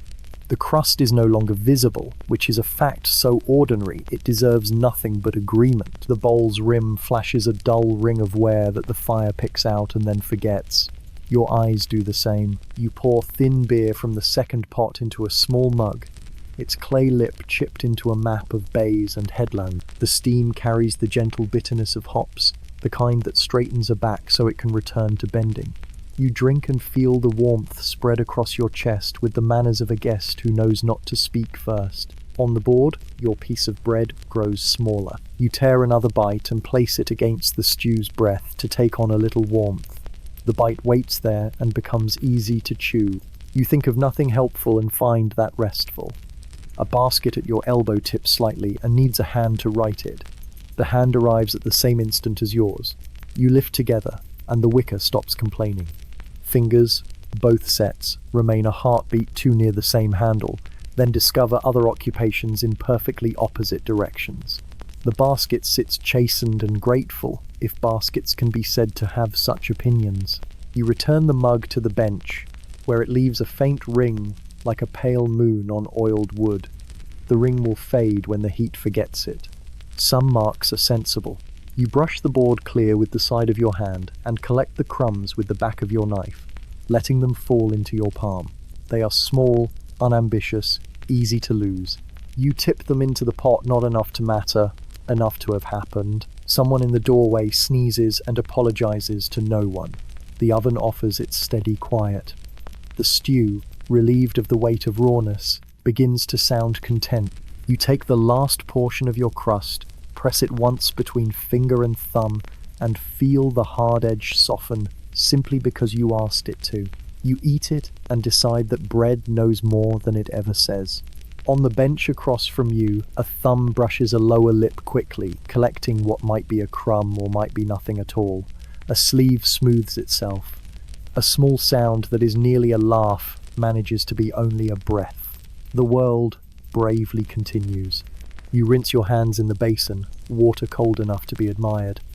The chill tightens your skin. The scent of bread remains anyway, quietly installed among onion, smoke and wool.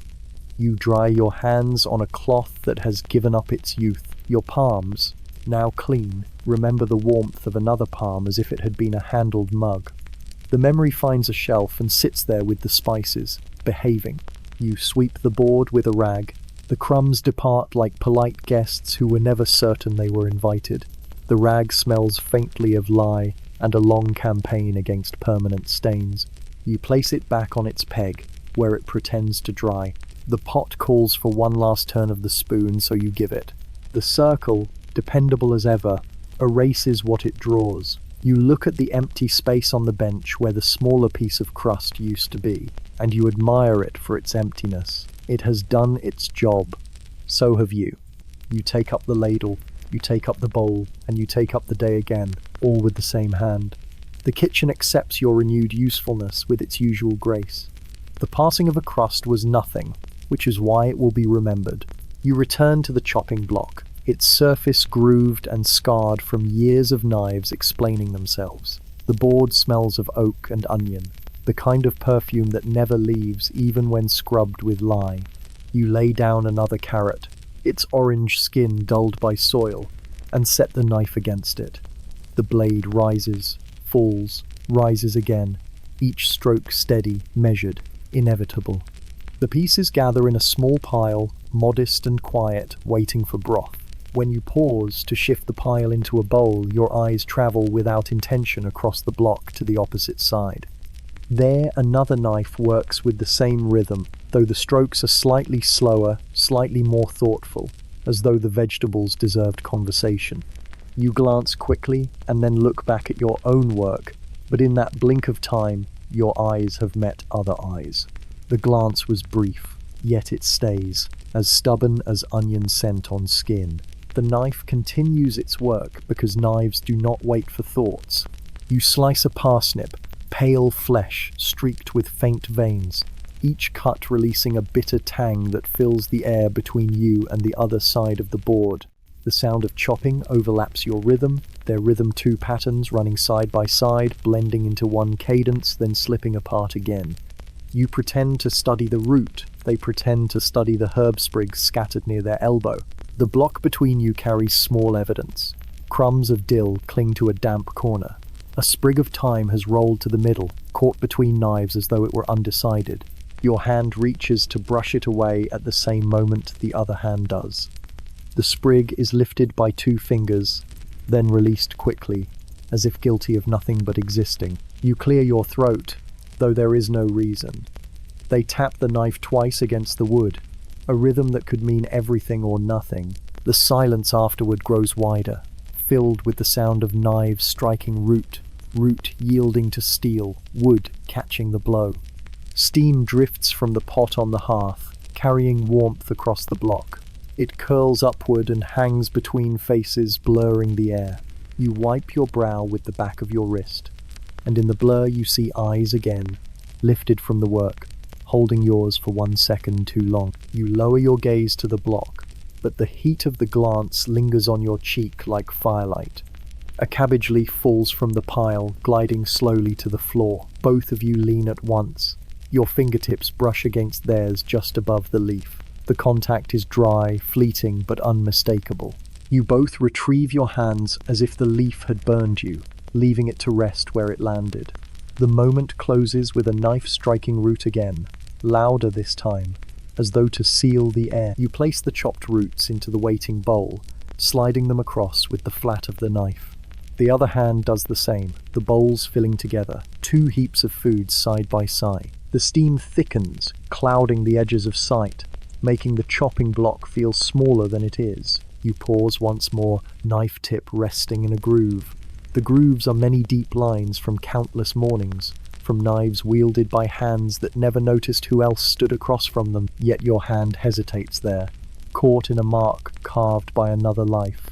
You look up again, just long enough to see their knife also stilled, their eyes lifted, waiting, matching your hesitation. And then, as if in quiet agreement, both knives resume at once, steel against root, root against wood. The sound is steady again, ordinary again, as though nothing at all has happened. But the chopping block knows otherwise, and so do you. You take up the wooden yoke, its curve polished where shoulders have borne it for years. 2 buckets hang from iron hooks, their staves swollen from long acquaintance with water. You lift them and feel the strain travel into your back, a reminder that carrying is slower than filling. The buckets knock against your knees as you walk, sloshing faintly with each uneven stone underfoot. The path from the kitchen to the well is lined with puddles, each holding a small pale sky. You step between them, though the sandals welcome dampness without protest. The courtyard air is cool and smells of wet moss and faint ash drifting from the chimney. A crow complains from the roof beam, then decides silence is easier. At the well you set the buckets down, the iron handles clanging against stone. The rope is coarse against your palms, leaving traces of hemp dust on your skin.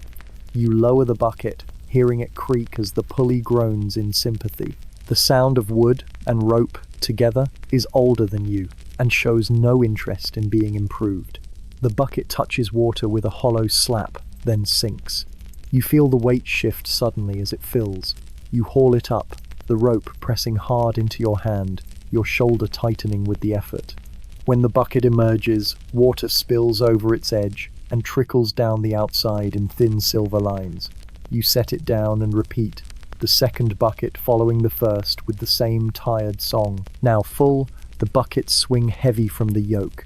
You settle it across your shoulders, the wood biting a little, and begin the slow walk back.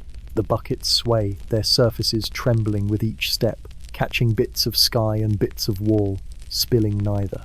You walk in time with the weight, letting your stride adjust to their pendulum.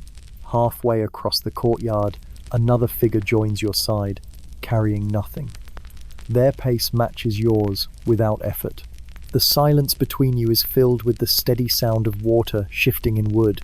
You glance sideways without turning your head, and the corner of your vision notes the robe, the sleeve, the quiet company.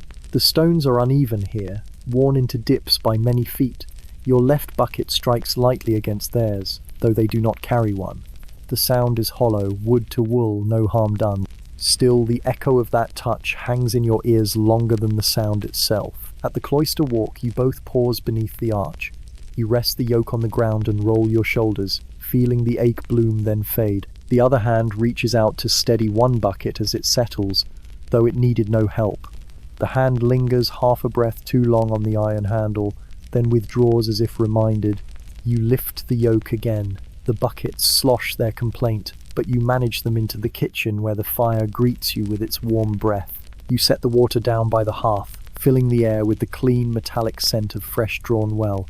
The steam from the pot leans toward it, curious.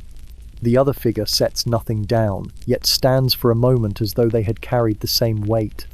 A sleeve brushes your arm when they pass, not firmly, not carelessly, just enough to be felt through wool. Then they are gone, and you remain with the buckets, the yoke, and the ache in your shoulders, which suddenly feels less heavy than it did. You dip the ladle into one bucket and pour water into the pot. The hiss is soft, almost grateful. You wipe your palms on your robe and look at the yoke resting against the wall. It leans there now, innocent, though it remembers everything you carried together. The kitchen settles into its late morning hum, every task repeating itself with quiet confidence. You hear the broom whisper over stone, the pots whisper over fire, and above it all comes a sound not quite intended for ears, a low hum, steady, almost tuneless. It drifts like smoke from the far side of the room, barely rising above the bubbling of stew. You pause with your knife resting against a parsnip, listening. The tune is not from the hymnal, not from the chant books that echo through the chapel at set hours.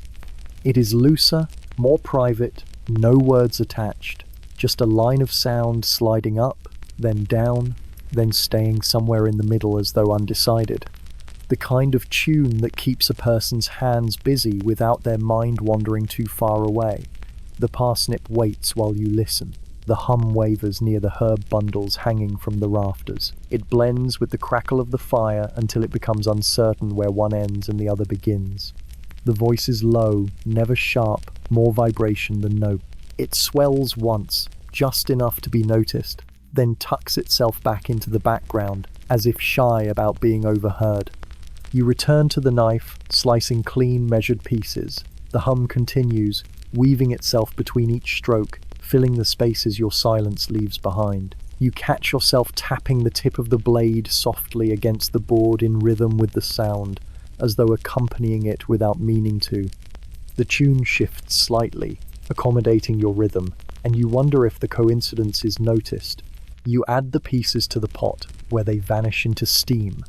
The smell of sweet root and coriander rises, meeting the tune in the air as if scent and sound belong to the same hymn. You stir, slowly, and the spoon makes its own music wood scraping copper, liquid folding over itself. Together, the three threads hum, scrape, bubble, become a chorus without ambition. The hum stops suddenly, as though it had been caught in the act. You glance sideways and see only a shoulder bent toward a bowl, sleeves rolled higher than the rules would allow if anyone were watching. The silence that follows is louder than the tune was, and it presses into the corners of the room. You keep stirring, not hurrying, not slowing, waiting. After a moment, the sound returns, softer, broken into smaller pieces now, almost like breathing on purpose. The shoulder shifts, the knife resumes its quiet rhythm, and the tune follows again. It curls around the rafters, invisible and unclaimed. You hum a note yourself, just one, low and nearly buried in the scrape of the spoon. It could be mistaken for clearing your throat, or for nothing at all. Still, the other hum adjusts slightly, meeting yours in the middle for a heartbeat before wandering away again. It is not harmony, not melody, just two sounds that happen to live in the same kitchen at the same time. The parsnip slices thin, the broth thickens, the hum ebbs and flows. You let it wash over you like the warmth of the fire, neither invited nor unwelcome, simply present. When it stops again, replaced by the clink of a bowl against the table, you miss it more than you expected. But the kitchen remembers, and so do you. You place your knife down, wipe your hands on your apron, and stand still for a moment. The silence stretches, softened by steam. Somewhere across the block, a hand adjusts a bundle of herbs, fingers brushing thyme leaves that rain down in small green flecks. One lands near your wrist, fragrant, sharp. You pick it up, roll it between your fingers, and let it fall into the pot, where it disappears with a hiss. The hum does not return, but the air keeps its echo. You stir again, keeping the circle steady, your breath falling into the same rhythm the tune once held. You know it will come back, in time. For now, the kitchen keeps its peace, filled with heat, scent, and the faint ghost of a song that pretends it was never sung.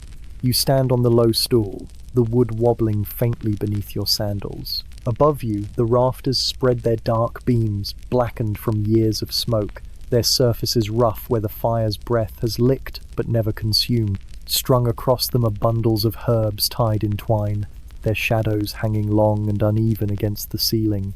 They sway a little when the draft moves through the high-slit window, as if bowing to some invisible rhythm. You reach up, sleeves slipping back toward your elbows. The air near the rafters is warmer, seasoned with dry leaf and soot. Your fingertips graze the dangling stalks of sage, first grey-green leaves curled in on themselves, brittle now, releasing a soft dust that sticks to your skin. The smell rises immediately, sharp and earthy, pricking your nose like a memory of open hillsides. You untie a small bundle and cradle it against your palm. The twine has left ridges in the stems, grooves pressed so deeply they will never forget. You carry it down carefully, the stool groaning as you step off. The bundle feels light, but the scent is heavy, filling the space around your chest. You lay it on the table, brush your hands down your sleeves, and the faint dust clings like a secret you cannot quite remove. The rafters still wait with their hanging crop. You climb again, reaching farther this time. Time crumbles when you touch it, releasing its sharp green tang into the air. You hold your wrist close and breathe it in. The warmth of the air has drawn the oils to the surface, and now it coats your skin with fragrance, as though it wished to be remembered. You lower the bundle, set it beside the sage, and let the dust scatter across the board. Another figure passes below, steadying the stool with one hand without speaking. Their palm rests against the rung longer than necessary, keeping the wood from wobbling even after you have already found your balance. You look down briefly, your wrist half bared by the fallen sleeve, and their eyes lift to it just as yours lower to them. For a heartbeat, the line of sight is unavoidable, and then both of you retreat into the safety of task. You tug a sprig of rosemary from the rafters, its needles stiff and resinous, their smell sharp like pine sharpened by sun. It scratches faintly against your wrist as you draw it down, leaving a line of scent. The hand still steadies the stool. You murmur a quiet thanks that could be meant for the stool itself, and the hand withdraws without answer, leaving the wood to creak under your weight. On the table, the bundles gather a small field laid out in miniature, each herb carrying its memory of summer. The kitchen fills with their competing voices: sage, thyme, rosemary, dill. The stew pot catches their scent as the air drifts and begins to sound more cheerful in its simmer. You crush a sprig between your fingers, and the oils spread into your skin.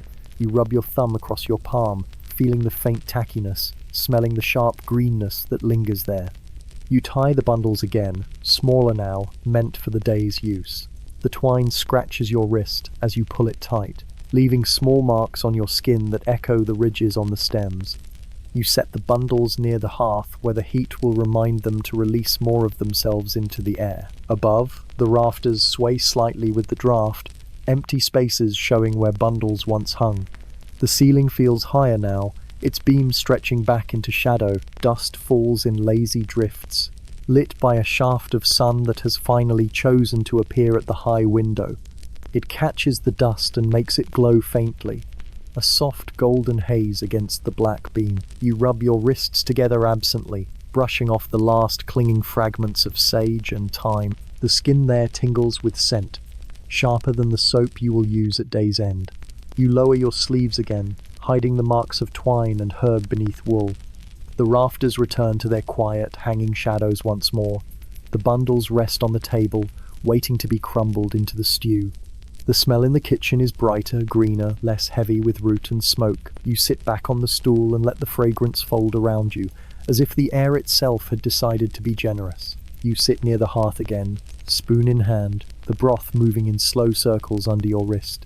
The motion is small, steady, never hurried. The sound it makes is a faint scrape against copper, as if wood and metal were whispering to each other about patience. Steam rises in soft clouds, carrying onion sweetness, cabbage weight, and the green brightness of thyme you crushed earlier. It curls around your face and dampens your brow, a reminder that kitchens do not need rain to make you wet. You keep your eyes on the surface. The broth rolls lazily, vegetables swaying like monks in procession, turnips bumping against carrots, pale cabbage ribbons drifting past potatoes that dissolve into softness at their edges. The surface breaks now and then with a bubble, each one a polite announcement before vanishing. You follow them with your gaze, not because they matter, but because they give the eye something simple to obey. The spoon's path is the same each time, Circle the rim, brush the middle, lift and lower. A rhythm of circles that leaves nothing changed except the comfort of repetition. Your hand knows it so well that your mind drifts while your wrist continues. You listen to your own breath mingling with the pots. Slow in, slow out, steam in, breath out. The wood of the spoon is dark from years of broth, polished smooth where countless palms have held it. The handle warms under your grip, carrying the fire's memory into your hand. You feel the heat creeping through your skin, resting in your knuckles, softening the stiffness that morning gave you. You do not let go. Across the table, a hand reaches for a bowl.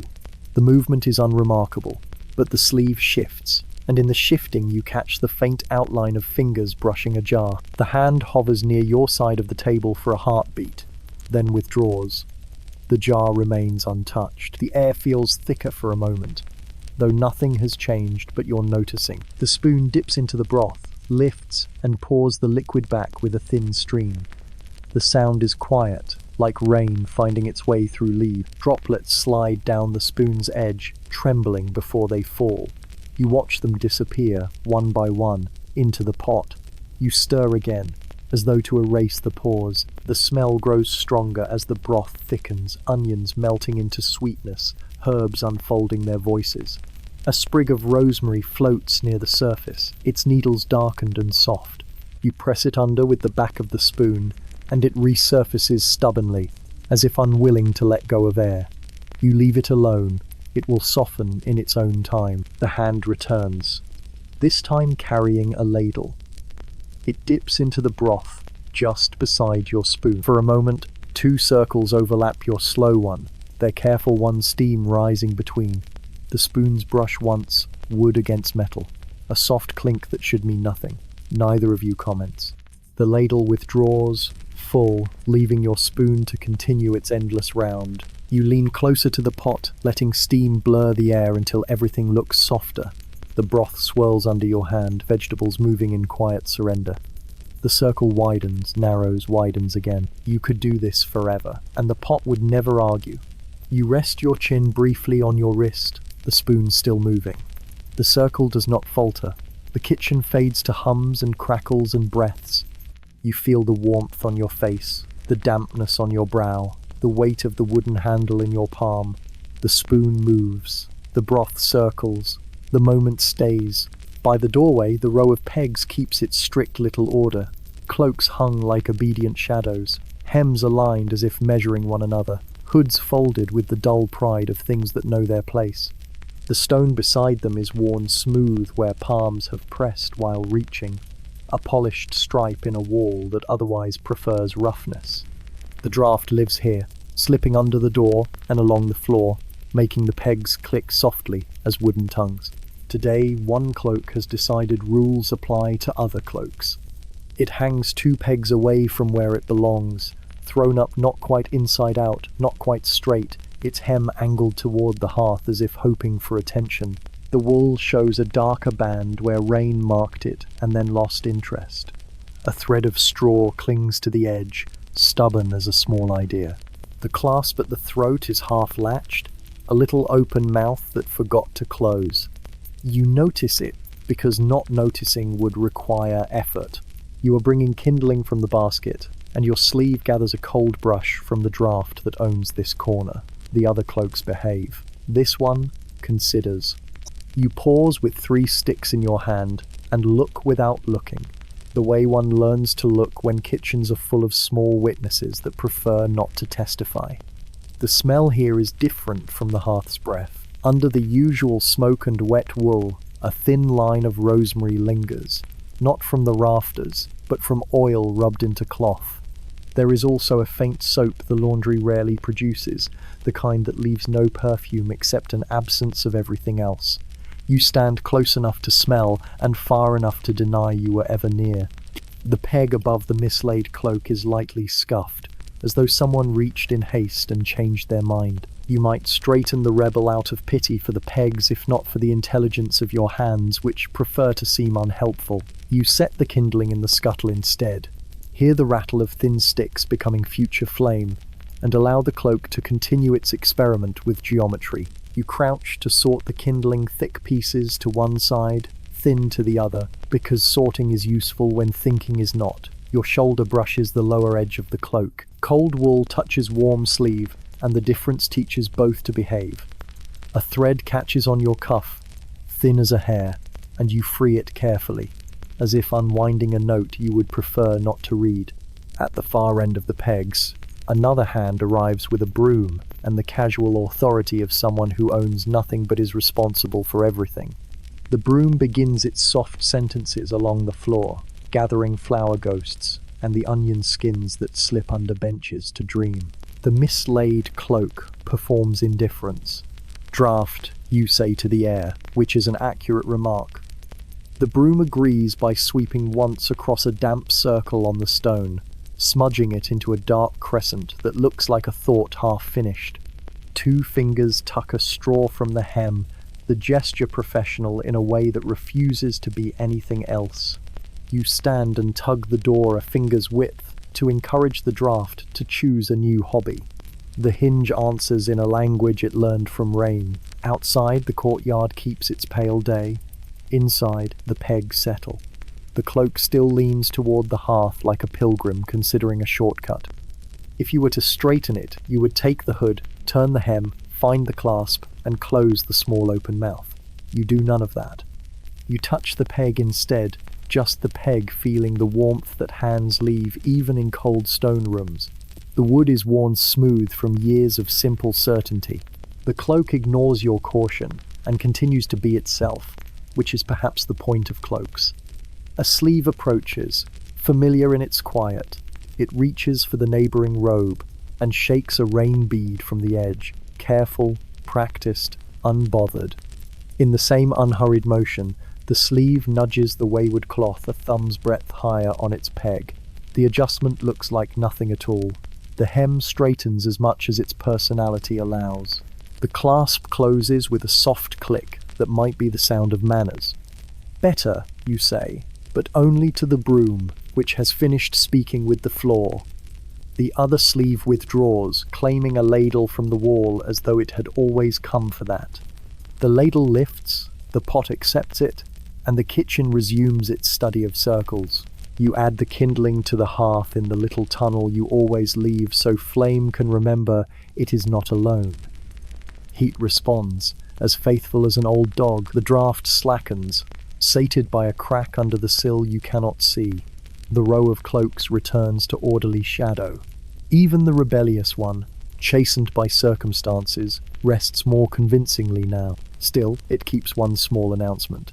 The hem bears a twin line, a seam stitched twice with the same thread, not the laundry's habit. The knot sits on the outside, a little bump like a pulse.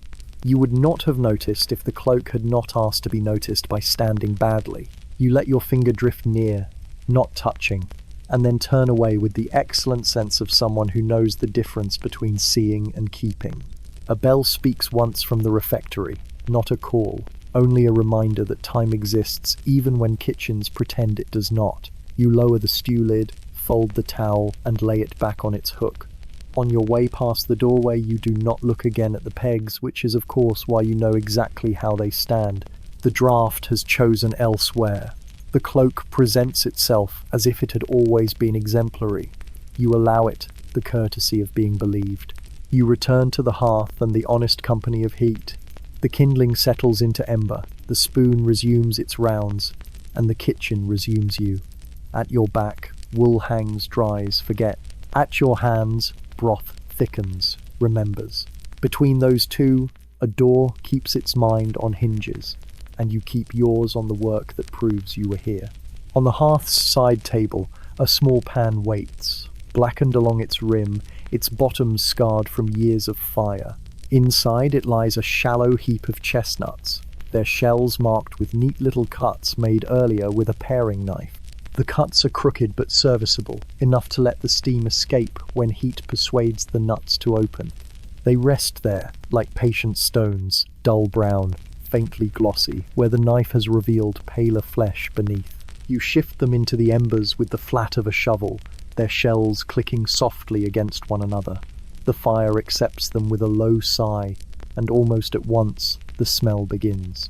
It is sweet, warm, earthy, different from bread, different from stew, yet belonging to the same family of comfort. The air thickens with it, climbing into your nose, settling against the roof of your mouth before you have even tasted. The chestnuts crackle faintly as the shells begin to split along their scored lines. You lean closer, resting elbows on knees, and watch steam curl upward, thin and white against the dark of the chimney. The shells blister and blacken at their edges, some peeling back like lips opening to speak. The sound is quiet but insistent, a language of small, sharp pops. You reach with tongs and stir them, turning the nuts so they cook evenly. The iron grips their hot shells, each one giving a tiny hiss as it shifts position. You drop them back into the embers, and they land with a muffled clatter. The smell grows rich and nutty, almost sweet, with a faint edge of smoke. A hand sets a wooden bowl beside you on the bench, its surface rough with long use. You glance, but do not speak. The hand rests there for a moment, long enough for you to notice the damp heat it leaves on the wood, then withdraws. You prod the chestnuts again, feeling the fire's warmth sting your face. When they are ready, you scoop them out, tumbling them into the bowl. Their shells are split and curling back, the pale nut meat peeking through. They hiss faintly as they cool, releasing small wisps of steam-like sighs. You hold one in your palm, turning it carefully before peeling away the brittle shell. The skin clings, dark and papery, but comes free with patience. Inside, the nut is soft, golden, warm enough to sting your fingertips. You break it in half and place one piece into your mouth. It tastes of fire and wood and sweetness hidden in the earth. The warmth spreads across your tongue, and you chew slowly, letting it dissolve into softness. The second half waits in your palm. You glance toward the bench and see another hand resting there, as if by chance. You extend your palm slightly. The hand accepts, fingertips brushing yours just long enough to take the nut. The bowl sits between you now, filled with cracked shells and steam. Neither of you speaks. The fire does the talking, logs settling, embers shifting, chestnuts clicking faintly as their heat fades. You peel another, the skin stubborn, the nut underneath eager. You eat half, pass half, the rhythm as simple as stirring stew. The shells pile in a small heap on the board. Some are blackened, curled tight, as if still guarding their treasure. Others lie open, hollow, having already given all they had. The smell of roasted nut hangs in the air, mingling with cabbage and onion, creating a warmth that belongs to no one and everyone. You rub your fingers together, sticky with the faint oil of chestnut. The other hand does the same, brushing skin absently against apron wool. For a brief moment your elbows nearly touch. Then the hand lifts another nut, offers it without words. You take it, peel it, split it, share it back. The rhythm continues, quiet and unremarkable, the kind of sharing that pretends to be about food. When the bowl is nearly empty, you tip the last shells into the fire. They flare quickly, then collapse into ash. The warmth lingers in your mouth, your hands, your sleeve where it brushed another sleeve. The kitchen, busy with its usual murmurs, seems unaware. The pot bubbles, the broom whispers, the rafters hang their herbs. Only the faint sweetness in the air remembers the chestnuts, and perhaps so do you. The meal ends, and the bowls find their way to the basin by the wall, where water waits grey, lukewarm, carrying the day's first layer of grease and flour. You stand before it with sleeves rolled high, the wooden ladle set aside, the rag ready in your palm. The basin is carved stone, deep and square, its edges worn smooth by centuries of bowls being lowered, dipped, scrubbed, and stacked again. It smells of lye soap, faint and bitter, though the scent is softened by the steam still wandering from the hearth. You lower the first bowl, tilting it so the water fills and loosens the thin film of broth. The cloth follows, circling the rim, pressing into the grain of wood. Small bubbles rise, fragile and quick to vanish, like thoughts that never finish. Your hands move slowly, not hurried, not reluctant, simply steady. The water clouds further with each bowl, but you continue, trusting the lie to do what lie has always done. Beside you, another pair of hands joins in, wordless, dipping a spoon into the basin. The wood gleams darker when wet, lighter when lifted. The spoons knock gently against each other, a hollow clink that belongs to kitchens everywhere. Sleeves brush, once, twice, too often to be accident, too quiet to be remarked upon. You glance at the reflection in the water, it bends both your faces until they dissolve into ripples. You drop your gaze to the bowl instead. The cloth squeezes water over your wrist, running down in thin trails, collecting at the edge of your palm. You shake it away, but the dampness lingers.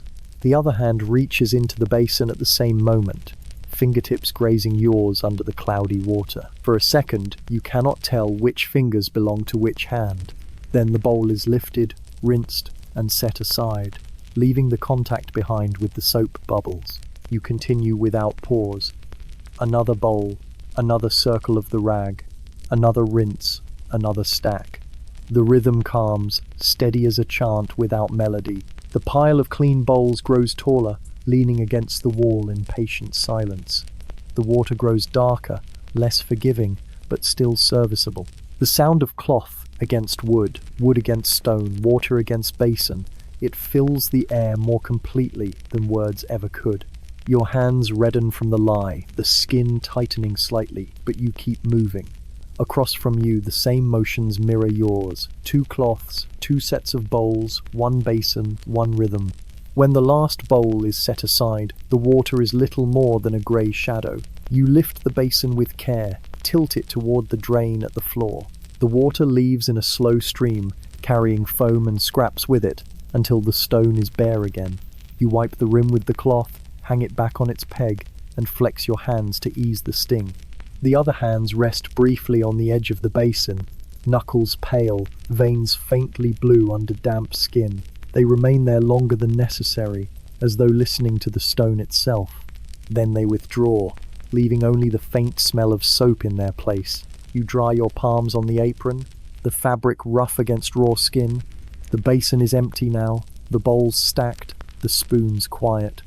The work is done. Yet the silence it leaves behind feels heavier than the task itself. You look down at your hands. They smell of lye, broth, and something else the water did not wash away. You rub them together once more, slowly, and let the kitchen swallow the sound. Evening arrives, the way flour settles slowly, softly, everywhere at once. The kitchen's heat loosens its hold, and the light that belonged to the high window slides off the table to find other work. What remains is hearth glow and the patience of shadows, long as ladles, gentle as steam.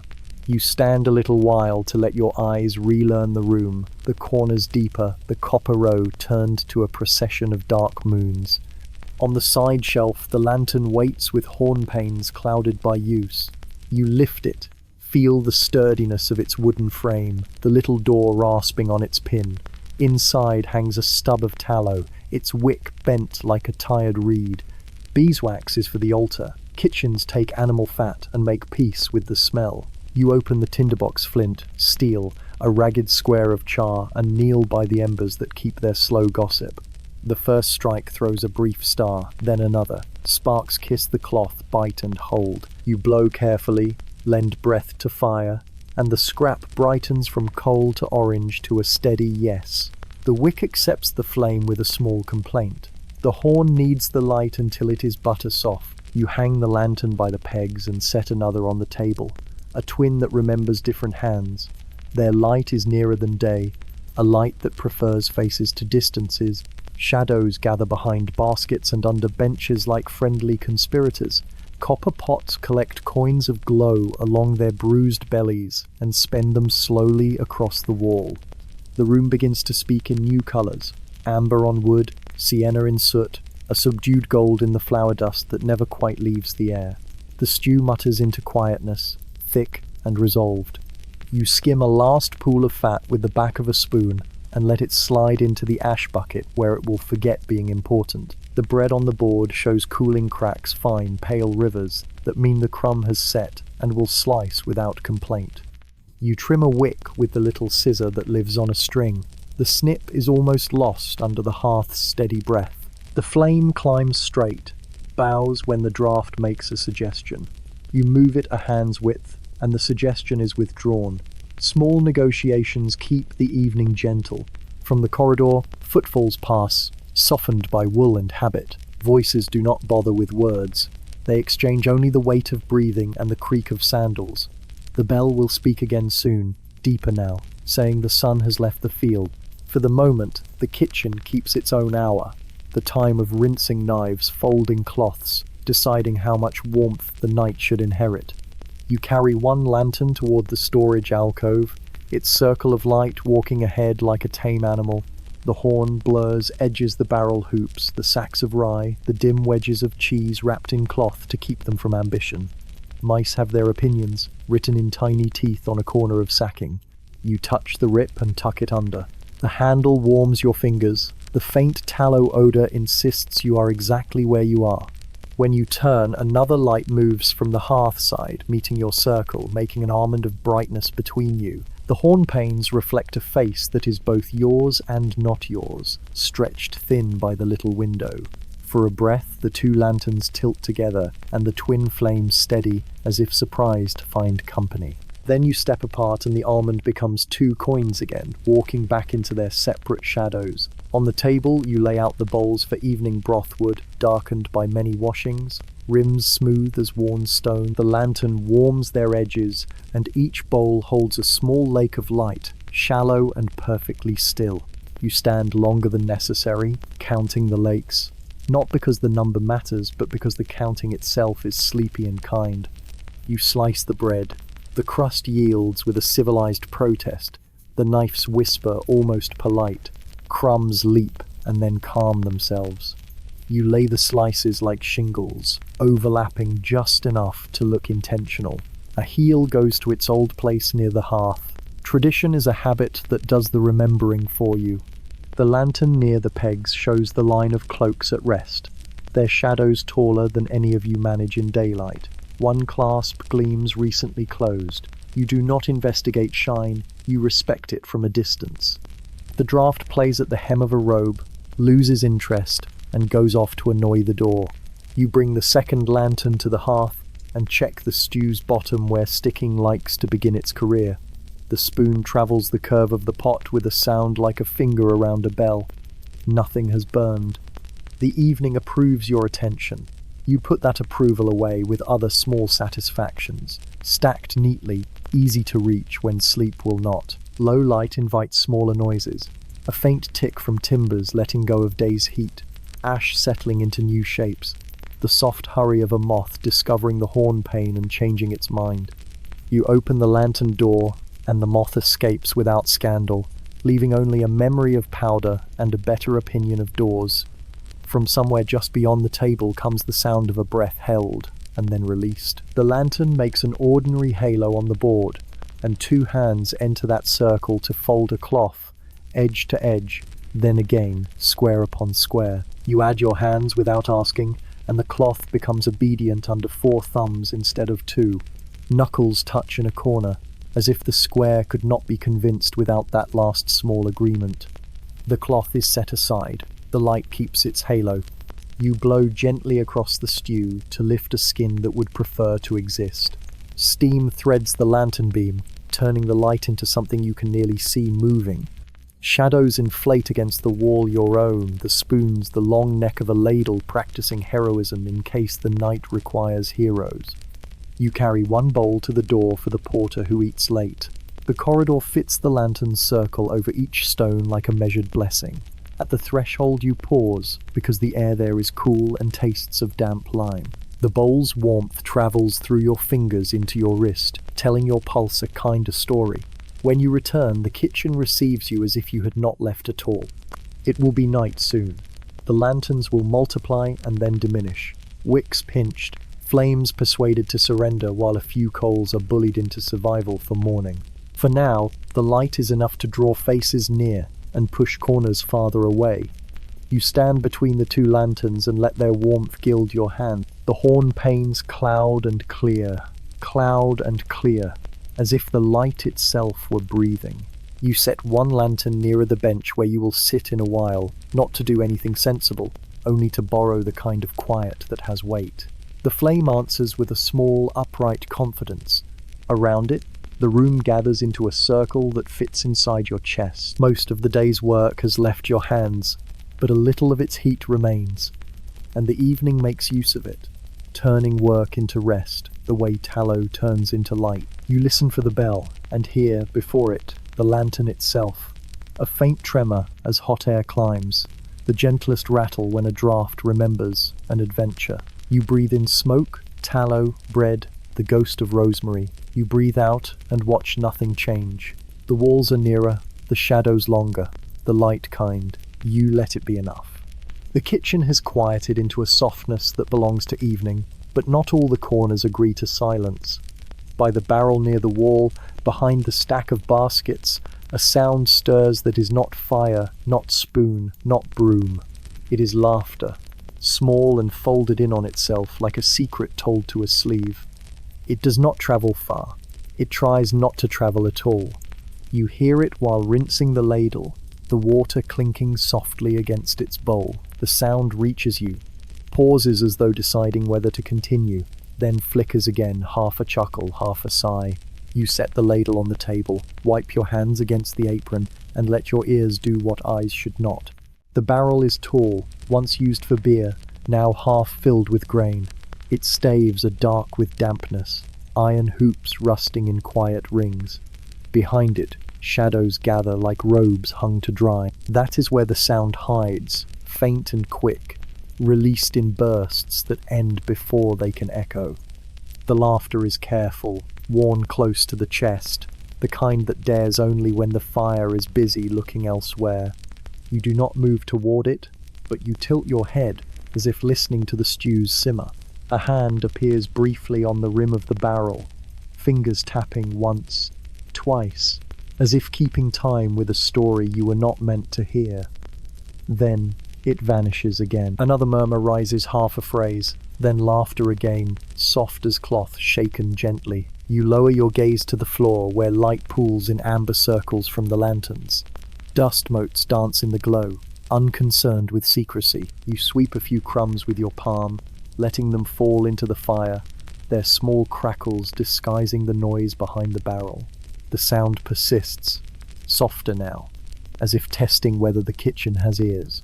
The laughter stops suddenly, like a candle pinched out.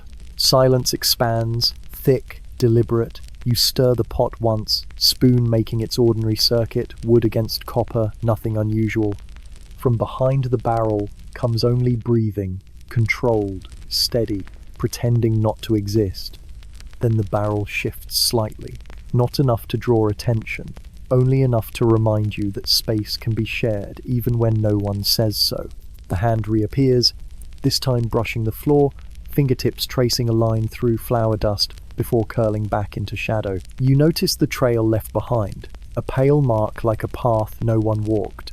You take up a rag and wipe the table, drawing circles that echo the spoon's earlier path. The cloth smells faintly of lye and onions. The sound returns, not laughter now, but a breath caught between teeth, too sharp to be sigh, too soft to be speech. It lives for a heartbeat, then hides again. You lift a chestnut shell from the hearth, blackened and curled, and roll it between your fingers. It cracks faintly, a sound that might cover another sound. You drop it into the ash bucket and watch it vanish among the grey. The lantern by the pegs flickers as the draught nudges it, sending shadows across the wall. The barrel's shadow stretches and bends, wider than it should be. In the movement, you glimpse the shape of a shoulder, the edge of a hood, the suggestion of someone leaning too near another someone. The flicker passes, and the shadows settle back into obedience. You straighten the row of bowls on the shelf, aligning their rims, though they were already aligned. Behind the barrel, cloth shifts faintly, the rustle of wool against wool. Then silence again, perfect and complete, as though the room had imagined the sound. You do not turn, you do not ask. You carry the rag to the peg, hang it by its frayed corner, and let it swing once before it stills. The laughter has gone where it was told to go. The barrel keeps its secrets. The lantern hums quietly, unaware, But the air remembers. The air is thicker now, warmer, as if it has swallowed something and chosen not to speak of it. You breathe it in, slow, steady, careful not to disturb the silence. You breathe it out, slower still, and the kitchen accepts the breath as though it belonged to the room itself. The kitchen is hushed, yet not empty of presence. The fire breathes in low embers, no longer snapping, only glowing. The air carries a mild sweetness from the dried apples that were sliced earlier, their skins curling at the edges, their scent clinging to the rafters. You move slowly across the flagstones, your steps softened by the habit of silence. Near the long table, the benches stand abandoned, their wood polished only by years of robes and hands. The shadows of the benches stretch into the floor, stiff and angular, unlike the softer ones cast by the barrels and sacks. You place your palm briefly against the bench, feeling the cool grain beneath your fingertips. The wood hums with stillness, as if holding on to the weight of earlier bodies. At the far wall, a window sits shuttered, its cracks allowing thin stripes of night air to sneak in. The air is damp, carrying the faintest trace of pine smoke from the outside. You pause, pressing your hand near the shutter, and feel the draft slide along your skin. It is a small reminder that beyond these walls lies a darkness, broader and freer than the one you stand in. The copper pots hang silently, suspended from their hooks, their curved bellies catching and bending the lamplight. Each one holds its own reflection, dim and elongated, as if the kitchen itself were stretched into a quieter world. You glance at your own shape, in one of them blurred, doubled, faint, like a ghost who stirs but does not speak. The hearth glows faintly with ash. You prod a log with the poker, though the log does not need it. Sparks rise lazily, drifting upward until they vanish into the dark above the chimney. Each one flickers like a thought that almost wishes to be voiced, then quickly decides against it. You cross to the shelf of dried herbs. Bundles of sage, rosemary, and marjoram hang in tidy rows, their leaves brittle, their stems tied with pale string. You brush a hand along them lightly. They crumble at the touch, releasing faint perfumes that fold into the kitchen's heavier smells of smoke and grain. The mixture is comforting, steady, the sort of scent that promises repetition without end. Near the door, a jug of water sits against the wall, its clay sides cool and damp to the touch. You lift the lid, dip the ladle, and drink a slow mouthful.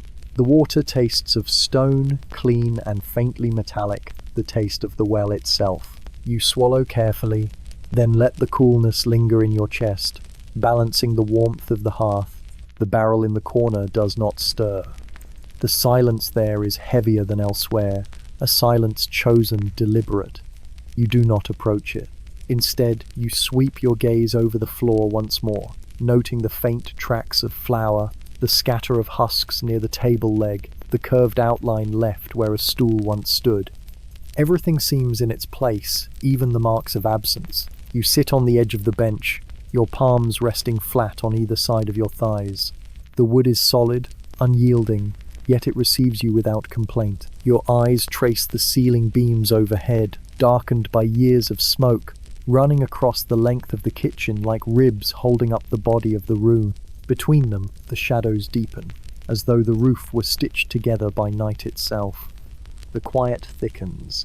You hear your own breath as clearly as if it were someone else's. In, steady, out, slower.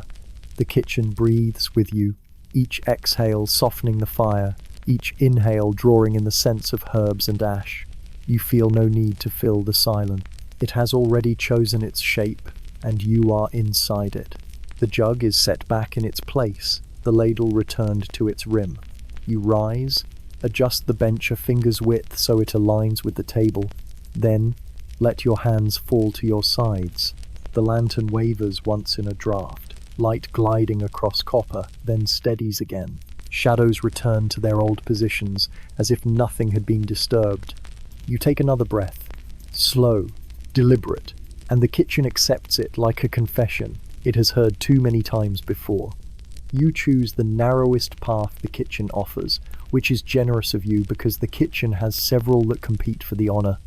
Between hearthstones and the long table runs a lane made for one careful body at a time, a lane designed by someone who loved elbows negotiating treaties. You hold a bowl of sliced roots in both hands and begin the small procession past hanging ladles, past the peel like a sentry, past the bench corner that stubs pride more than toes. The air here is warmer than the rest of the room, as if the fire keeps a private corridor for itself. Tallow thickens the lantern light, turning edges soft. Steam wavers from the pot and finds your face without asking permission. It smells of onions learning manners, thyme persuaded to behave, cabbage choosing not to sulk. Your sleeves, rolled halfway, drink a little damp and then pretend they did not. At the pinch point, another figure arrives from the opposite end with the inevitability of bells. There is no room for ceremony. There is barely room for disagreement. You both turn your shoulders only a finger's width, and in that brief turn, the wool of one sleeve learns the wool of another. Cloth on cloth. A dry hush like a page turned by someone who already knows the story. Your skin notices through the layers and files the knowledge where the kitchen keeps other useful records. You keep moving. They keep moving. The lane, pleased with itself, widens again by the width of a thought. You set the bowl near the hearth and take up the spoon, pretending this was always the destination. The spoon makes its circle, faithful as ever, erasing tracks as it draws them. Behind you, footsteps go to the water jar, pause, return along the tight path, slower now, as if the stone has suggested a different opinion. When you turn back with the empty bowl, the passing happens again, sleeve to sleeve, 2 notes on a string. You say it is the nature of small kitchens, and the kitchen nods. The rafters do not comment. The lantern hums. You proceed as if the world were made of lanes and errands and harmless collisions. You fetch the salt, cradling the crock so the lid will not chatter. The salt smells of damp cellar and miner's patience. Halfway down, the lane offers you the same problem. There is a small adjustment, a choreography the room has taught you. Shoulders quartered, chin lowered, elbow obedient to the geometry of restraint. The sleeves meet with the respect of colleagues, no flourish, no apology, acknowledgement. A few crystals leap to your cuff. You brush them off and leave a pale constellation the cloth will carry until washing teaches it humility. At the table you pinch rosemary between finger and thumb. The needles prick your skin with friendly insistence, and resin tints your pulse. Steam gathers on your brow again, the kitchen's way of making you honest. On the return with the herb, the sleeve returns too, as if summoned by time and coincidence. The graze is softer now, possibly because both sleeves have learned each other's argument. The herb brushes their wrist.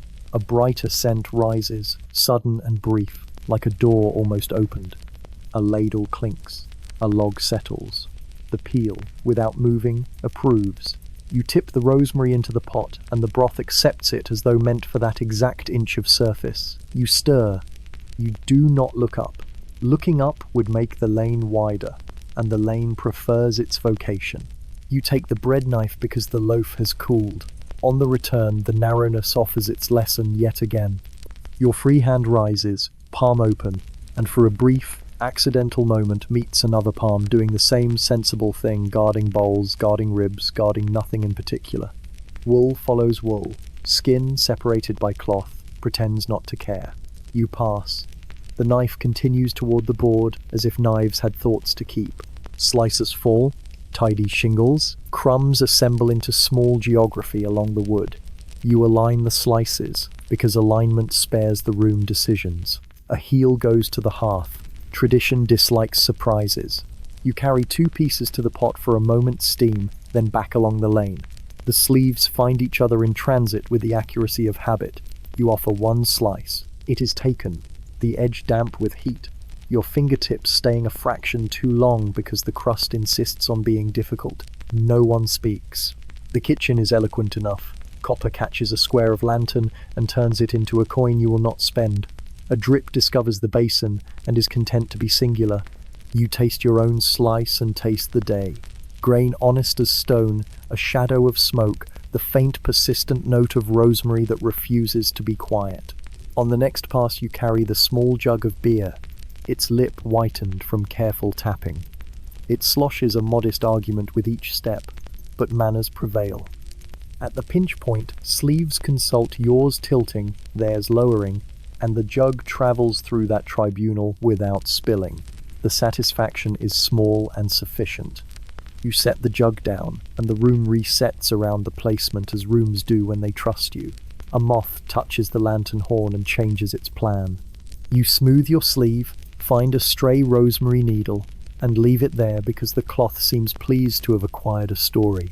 The lane, having supervised these negotiations, releases you into wider stone. You stand a moment with empty hands and feel the ghost of wool along your forearm, warm in memory, cool in fact. You rub the place once, as if testing for flour, and discover only the idea of being touched, busy and light, and, like steam, unwilling to be held. You return the bowl to the shelf, the knife to its hook, the jug to its shadow. The sleeves keep to their duties elsewhere. The kitchen, soothed by proper arrangements, lowers its voice another notch. You walk the narrow path one last time with nothing to carry, just to see if the space remembers you. It does. The brush does not come, and that too is a kind of touch. You turn back to the hearth. The spoon waits for circles. Night leans closer to the horn panes. Somewhere a cloak dries itself into better manners. Your sleeves settle at your wrists as if they have never had adventures. You lift the spoon and begin again, not because anything demands it, but because repetition is the one romance the kitchen publicly approves. You set the spoon down and decide the mortar has waited long enough. It sits on the shelf with a mild patience, the stone bowl shadowed by a pestle that looks heavier than it needs to be. You cradle it with both hands as if stone could break, and carry it to the table where garlic has arranged itself in small white argument. You peel the cloves slowly, as though removing parchment from a secret charter. The skins curl away in papery sighs, gathering like confessions on the board. You place each bare clove in the mortar, one after the other, their pale gloss catching the lantern's dull encouragement. The pestle descends in measured rhythm, stone on stone, a muffled percussion the rafters do not object to. The smell rises quickly, sharp, awake, unwilling to pretend otherwise. It mingles with the calmer herbs, jostles with the onion, makes the cabbage nervous. You grind with steady turns, pressing down, circling, listening to the scrape that becomes smoother as the cloves surrender. The paste forms, creamy and insistent, a flavor that will not be quiet even when folded into broth. As you lift the pestle again, footsteps join the rhythm, soft leather crossing stone. You do not look up. You add a pinch of salt to the paste. Fold it with the pestle's round weight. Let the grains dissolve into the mixture with a faint rasp. A shadow leans closer to the table, then shifts away again, considering. You scoop the paste with a wooden spoon and carry it to the pot. The lane narrows again, as it always does at the worst moment, and the sleeves remember their arrangement. They brush once more, deliberate by accident. A faint warmth lingers through the wool. You pretend your grip on the spoon required such steadiness, though the kitchen knows better. The paste hits the broth with a soft bloom, garlic releasing its opinion into everything else, insisting on its presence. You stir until it dissolves, until the surface swirls with traces that quickly disappear. The broth is changed now, less patient, more certain. Returning to the table, you find more cloves waiting. You repeat the peeling, the grinding, the folding, because kitchens prefer repetition. The skins pile higher, curled shavings of silence. The smell thickens, seeps into your hair, clings to the wool, finds its way into the folds of sleeves and stays there, stubborn as a vow. When the footsteps return, you do not shift. You let the brush of cloth announce itself without needing eyes. The pestle continues its circle. The garlic continues to give itself away. Wool on wool, breath near breath, nothing said. The mortar approves with another muffled note. Later, you carry the second spoonful to the hearth. The lane delivers its lesson again. Steady, predictable, necessary. You balance the weight, careful not to spill. Cloth grazes cloth, warmth grazes warmth. The broth accepts another secret and stirs itself into deeper comfort. You set the spoon aside, wipe your fingers on the edge of your apron, and breathe the kitchen's new air dense with garlic, heavy with steam, softened by tallow light. The stone walls hold it close, unwilling to share it with the world beyond. You return the pestle to its place. The mortar rests, lighter now, content. You gather the skins into your palm, dry curls brittle against your skin, and drop them into the embers where they flare briefly and vanish without ceremony. For a long moment you stand still, sleeves quiet at your sides, the faint memory of wool brushing against wool persisting more clearly than the sound of crackling fire. You let it remain, as kitchens allow such things to remain, tucked into the ordinary rhythm, folded into garlic and salt and steam. You take up the ladle again, its long handle warmed by the fire, its bowl darkened with use. You dip it into the pot with a slow, circular tilt, careful not to let the surface complain. The broth rises, thick now with the company of garlic, herbs, and the quieter confessions of onion. You lift it, steam unfurling like thin banners, the scent filling the air with a calm that is not entirely calm. The ladle hovers for a moment, as if waiting for a decision. You turn toward the row of bowls, earthen and plain, their rims uneven but trustworthy. You pour gently, letting the broth fall without splash, watching it pool in muted ripples until the clay seems warmer for it. One bowl filled, then another, the rhythm steady, the silence agreeable. As you move to the third, the kitchen shifts again. The lane narrows where it should not, and sleeves resume their practiced arrangement. Wool slides over wool, soft enough to seem accidental, deliberate enough to be remembered. You tilt the ladle without falter, though your wrist grows conscious of its own movement. The broth does not complain. You set the bowl down, careful on the table's uneven edge. The bowls sit together, steam rising in small, fragile towers. They lean into each other as though whispering, their surfaces catching the tallow light. You ladle more, your hand steady, the kitchen air heavier now with both garlic and wool. The footsteps pass behind you, measured, leaving the faintest current of air. You pause only to wipe the ladle's handle with a cloth, then dip it again. The fourth bowl receives its portion, a little less than the others, though it does not mind. Kitchens accept unfairness, without complaint. When the last bowl is filled, you arrange them in a crooked line, their clay rims glowing faintly. You step back, letting the steam rise in a shallow fog, drifting toward the rafters where smoke already lingers. The room feels smaller, though not unpleasantly so. You set the ladle across the pot's rim, balanced like a bridge. The handle extends toward the lane, uninviting yet not forbidding. Sleeves drift near again, brushing once more, as if reminding the cloth of its purpose. You keep your gaze on the bowls, though the warmth through wool is far more insistent than steam. You carry the first bowl to the side table, careful with the uneven stone floor. The liquid shivers slightly but holds. You place it down, return for another, repeat the walk. The lane obliges with its narrowness, ensuring that sleeves find their conversation again and again. The bowls multiply at the side table, their steam mingling, forming a quiet chorus of warmth. When all are set, you stand before them.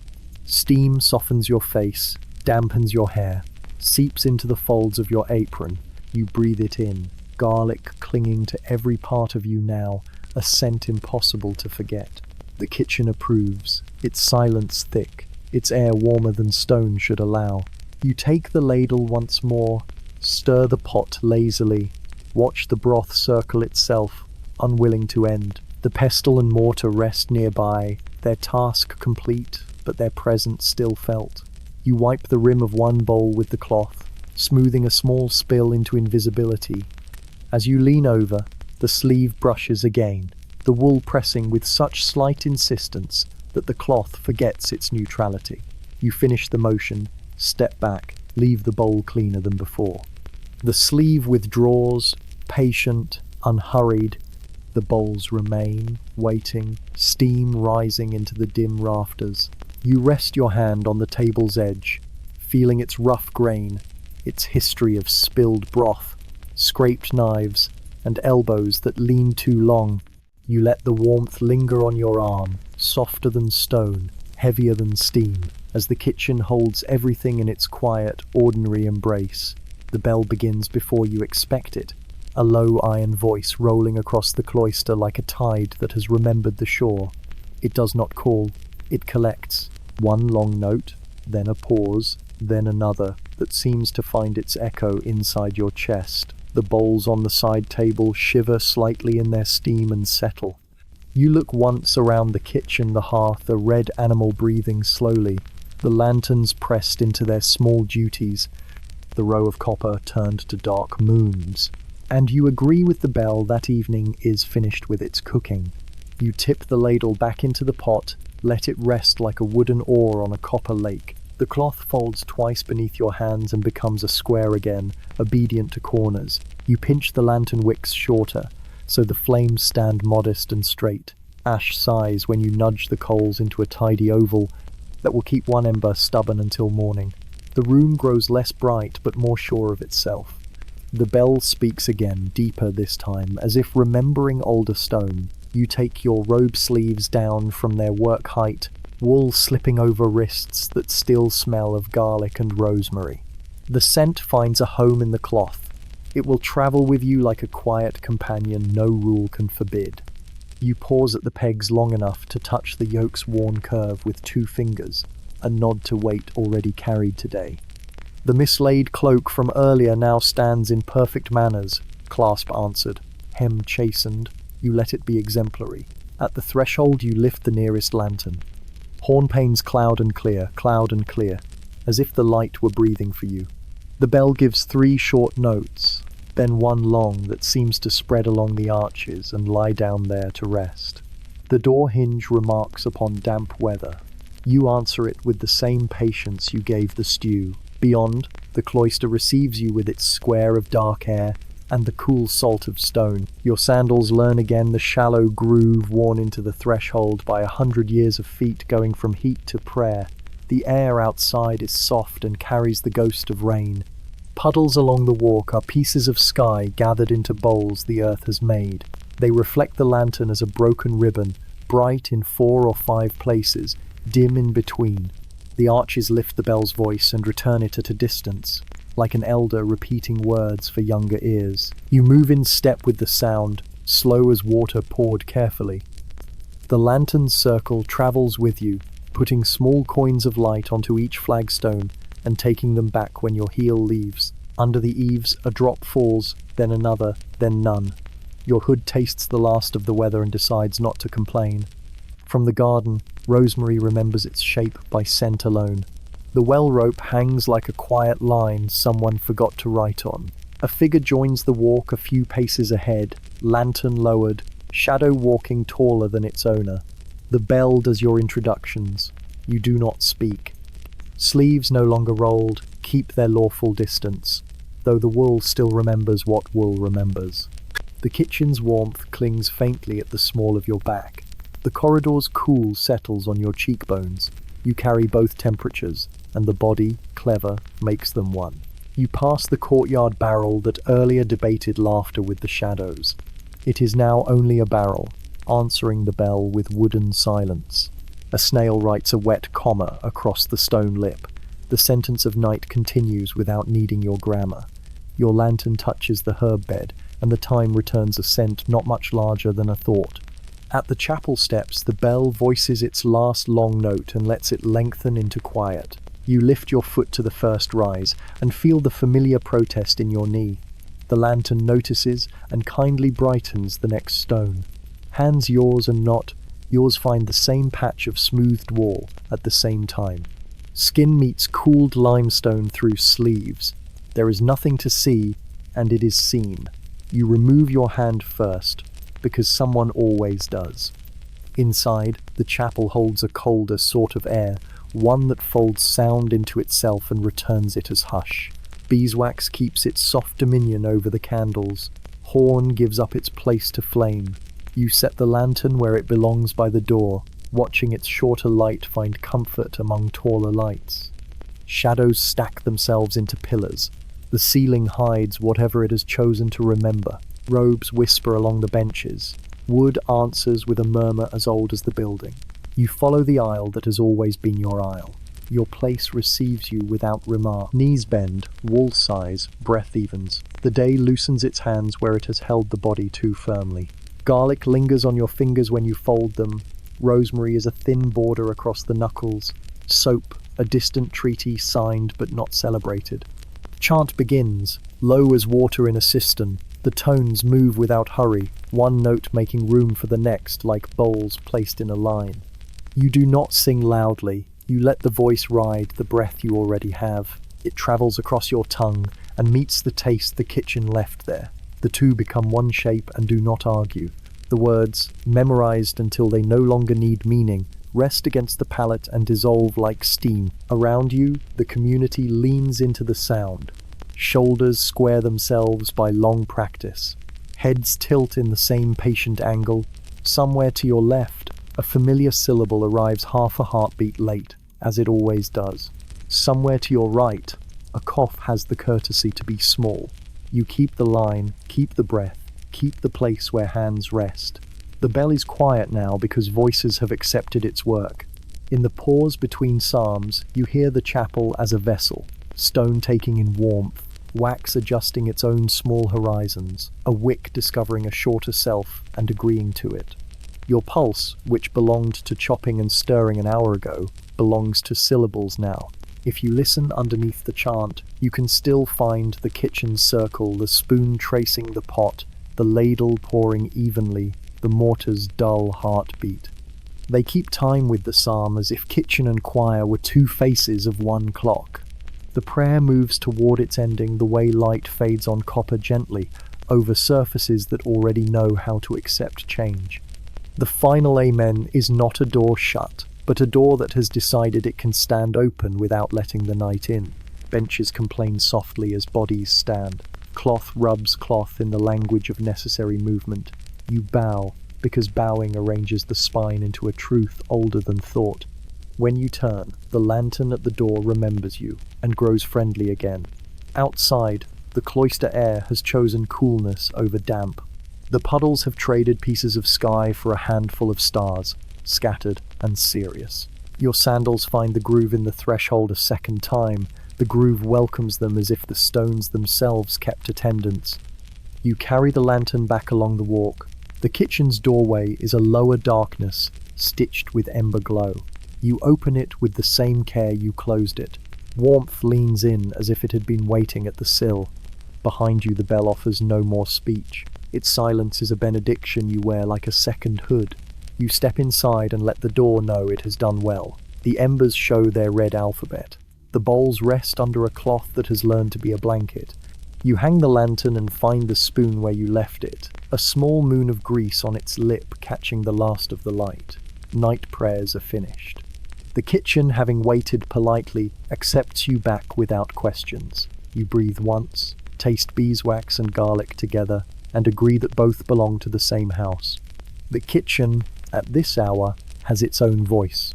It does not speak with bells or chant, but with the slower noises of cooling stone, timber remembering the day's warmth, and ash shifting beneath its blanket of grey. You stand within it, the lantern placed back on its hook, and the embers glow faintly, as though unwilling to surrender. The air is thick with what you have given it.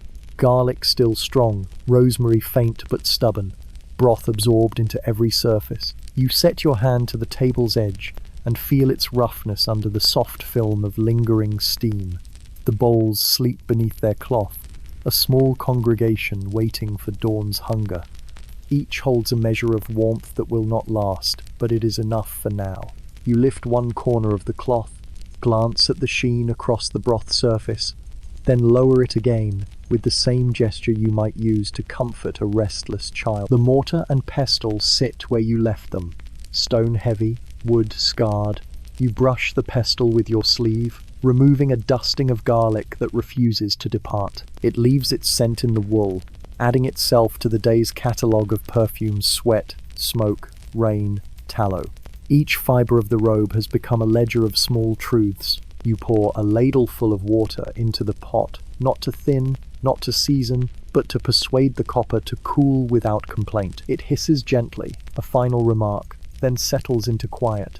You stir it once, slowly, until the water disappears into broth. The spoon's handle presses against your palm, warm where it has rested, smooth where long years have rubbed away sharpness. At the far end of the kitchen, the window admits only a suggestion of sky. Night has erased shape, leaving only darkness against darkness. Yet you sense the stars outside, scattered and careful, like crumbs set aside for birds. You lean closer, breath fogging the pain for a moment before the glass forgets you again. You sit at the bench, lowering yourself with the slow caution that your knees demand. The wood remembers you. It creaks once in recognition, then holds still. Your hands rest palm down on the table, a posture neither prayer nor labor, simply the body remembering itself. Steam still coils upward from the bowls, though thinner now, like incense at its last thread. The sleeve across from you brushes against the air, nothing more. The robe hangs, folded correctly now, though its wool has taken the garlic too. You imagine, without deciding, that another bench has received another body elsewhere in the cloister, its hands resting just so, its breath answering yours without knowing. The thought is neither comforting nor troubling. It simply exists, as stone exists, as garlic exists, as chant exists. Your shoulders loosen. The weight of the yoke no longer presses. The pestil's pulse has gone quiet, though its echo lingers in your muscles. The broth has stopped circling. It rests now, as broth must. Even the bell seems to have buried itself in silence, heavy and content above your head. You close your eyes. The kitchen remains without needing sight. Heat presses faintly against your cheek from the hearth. Cloth carries its remembered brush across your arm. The bowls breathe out the last of their warmth. A drip of water in the far basin counts time without hurry. In that stillness you sense the day folding itself, not closing like a door, but folding, neat corners aligned, as if set upon a shelf where other days already rest. It will remain there, smelling faintly of broth and rosemary, its seams touched by wool, its spine bound in stone. You will not need to open it again, though you will know where it is. You let the stillness deepen until even the garlic fades into memory. The kitchen holds you, steady and entire, as the night beyond arranges its stars. Nothing is missing, nothing is hurried. The body understands that this is rest, and the heart agrees. The kitchen holds itself now like a chest with the lid lowered. No clatter, no bustle, no smoke rising, only the settled hush of stone and timber, each surface cooling at its own slow pace. You remain within it, your body still, and your eyes half closed, as though you too have become another vessel among the pots and bowls.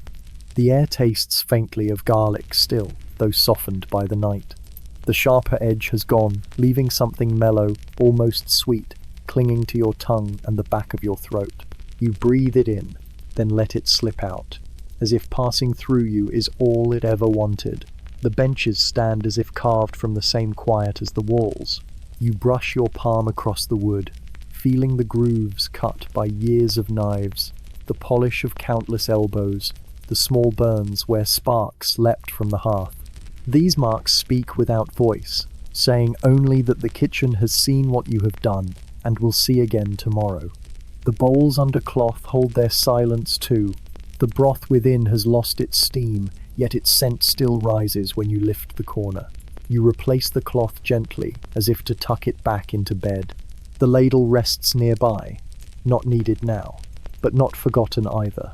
Its wooden curve gleams faintly in the dim light, the kind of sheen that lingers long after hands have left it. From the ceiling, herbs hang in brittle wreaths. They move slightly with the draught, leaves brushing against each other like whispered agreements. Rosemary, sage, marjoram, all softened by time, all shadows of what they once gave. They dangle above you, as though keeping their watch until dawn. You shift your feet on the flagstones, their coolness reaching through the thin sole of your sandal. Each step you take sounds deliberate, yet muffled by the night's heaviness. The stones return no echo, only the acknowledgement of weight passing across them. You pause, let yourself feel the chill travel upward, steady and grounding. The window shows nothing now. It is a black square, framed in thick stone, without star or moon to lighten it. You lean closer, watching your breath paint pale circles against the cold glass, then fade. Beyond, there is only the unseen courtyard, the cloister arches, the garden asleep beneath dew. You know it is there even without sight, the same way you know the bell waits above, patient until it is time. Your body folds into the bench again, your robe heavy and still about you. You lower your head, resting your chin against your chest for a moment, and feel the weight ease from your neck. The silence presses, not harsh, but full. It asks nothing, it demands nothing, it only surrounds. You hear the faintest drop of water in the basin, a rhythm without pattern, as though the kitchen itself has chosen to count time differently. The sound is small, yet it marks the space as surely as a psalm sung in the chapel. You listen, and then you stop listening, letting it fall into the background where it belongs. The warmth of the hearth has nearly gone, but a thin thread of heat still lingers, weaving its way across the floor. It touches your ankles softly, as though reluctant to leave. You let it stay as long as it chooses, knowing it will fade when it is ready. You close your eyes more fully. The scents, the sounds, the textures remain around you like layers of cloth. Garlic softened, broth asleep, herbs dry and fragile, wood worn smooth, stone cooling slowly. Each detail folds upon the next until they blur into one fabric, wrapping you without seam. Your breath evens. The day has ended. The kitchen has ended. You rest in the space between, not moving, not needing. The monastery holds you. The silence holds you. And the night itself has made a place for you among its darker hours. The monastery drifts into a deeper quiet, as though the very walls have begun to breathe more slowly. You sit where you are, unmoving, with only the faint press of wood against your back and the low chill of stone beneath your sandals. The rhythm of the day is finished, folded into the night like parchment set aside, its ink still drying but no longer meant to be read. The scents have dimmed now to shadows, garlic, broth, herbs, bread, each one faint, each one softened, until they seem almost imagined. They drift together and become one single fragrance, not sharp, not strong, simply present. You breathe it in without thought, the way you might breathe in the air of a cloister garden, knowing it has always been here, waiting. You hear almost nothing. Only a wooden beam shifting quietly as it settles into its own rest. Only the faint slide of your sleeve when you move your hand a little. Only the hush of your own breath passing in and out, steady, even, calm. The darkness deepens at the edges of the kitchen. Corners disappear. Doorways become part of the wall. The window no longer shows even the faintest glimmer. It is only blackness, full and still, like a cloth drawn over the room. You do not need to look beyond it. Everything you need is here, within these stone boundaries that hold and soften you. The longer you remain, the heavier your limbs feel, as though the quiet itself has settled into them. Your shoulders loosen, your hands rest easily in your lap, your eyes hover just behind their lids. You are part of the night now, folded into its rhythm. Nothing is urgent, nothing is waiting, only sleep, as calm as stone. We hope this glimpse into old customs has been a calm and pleasant one. If it made you curious for more, you can like, share, or leave a kind comment. And if you wish, subscribe to be here for the next unhurried tradition we explore together. End of script. Sweet dreams.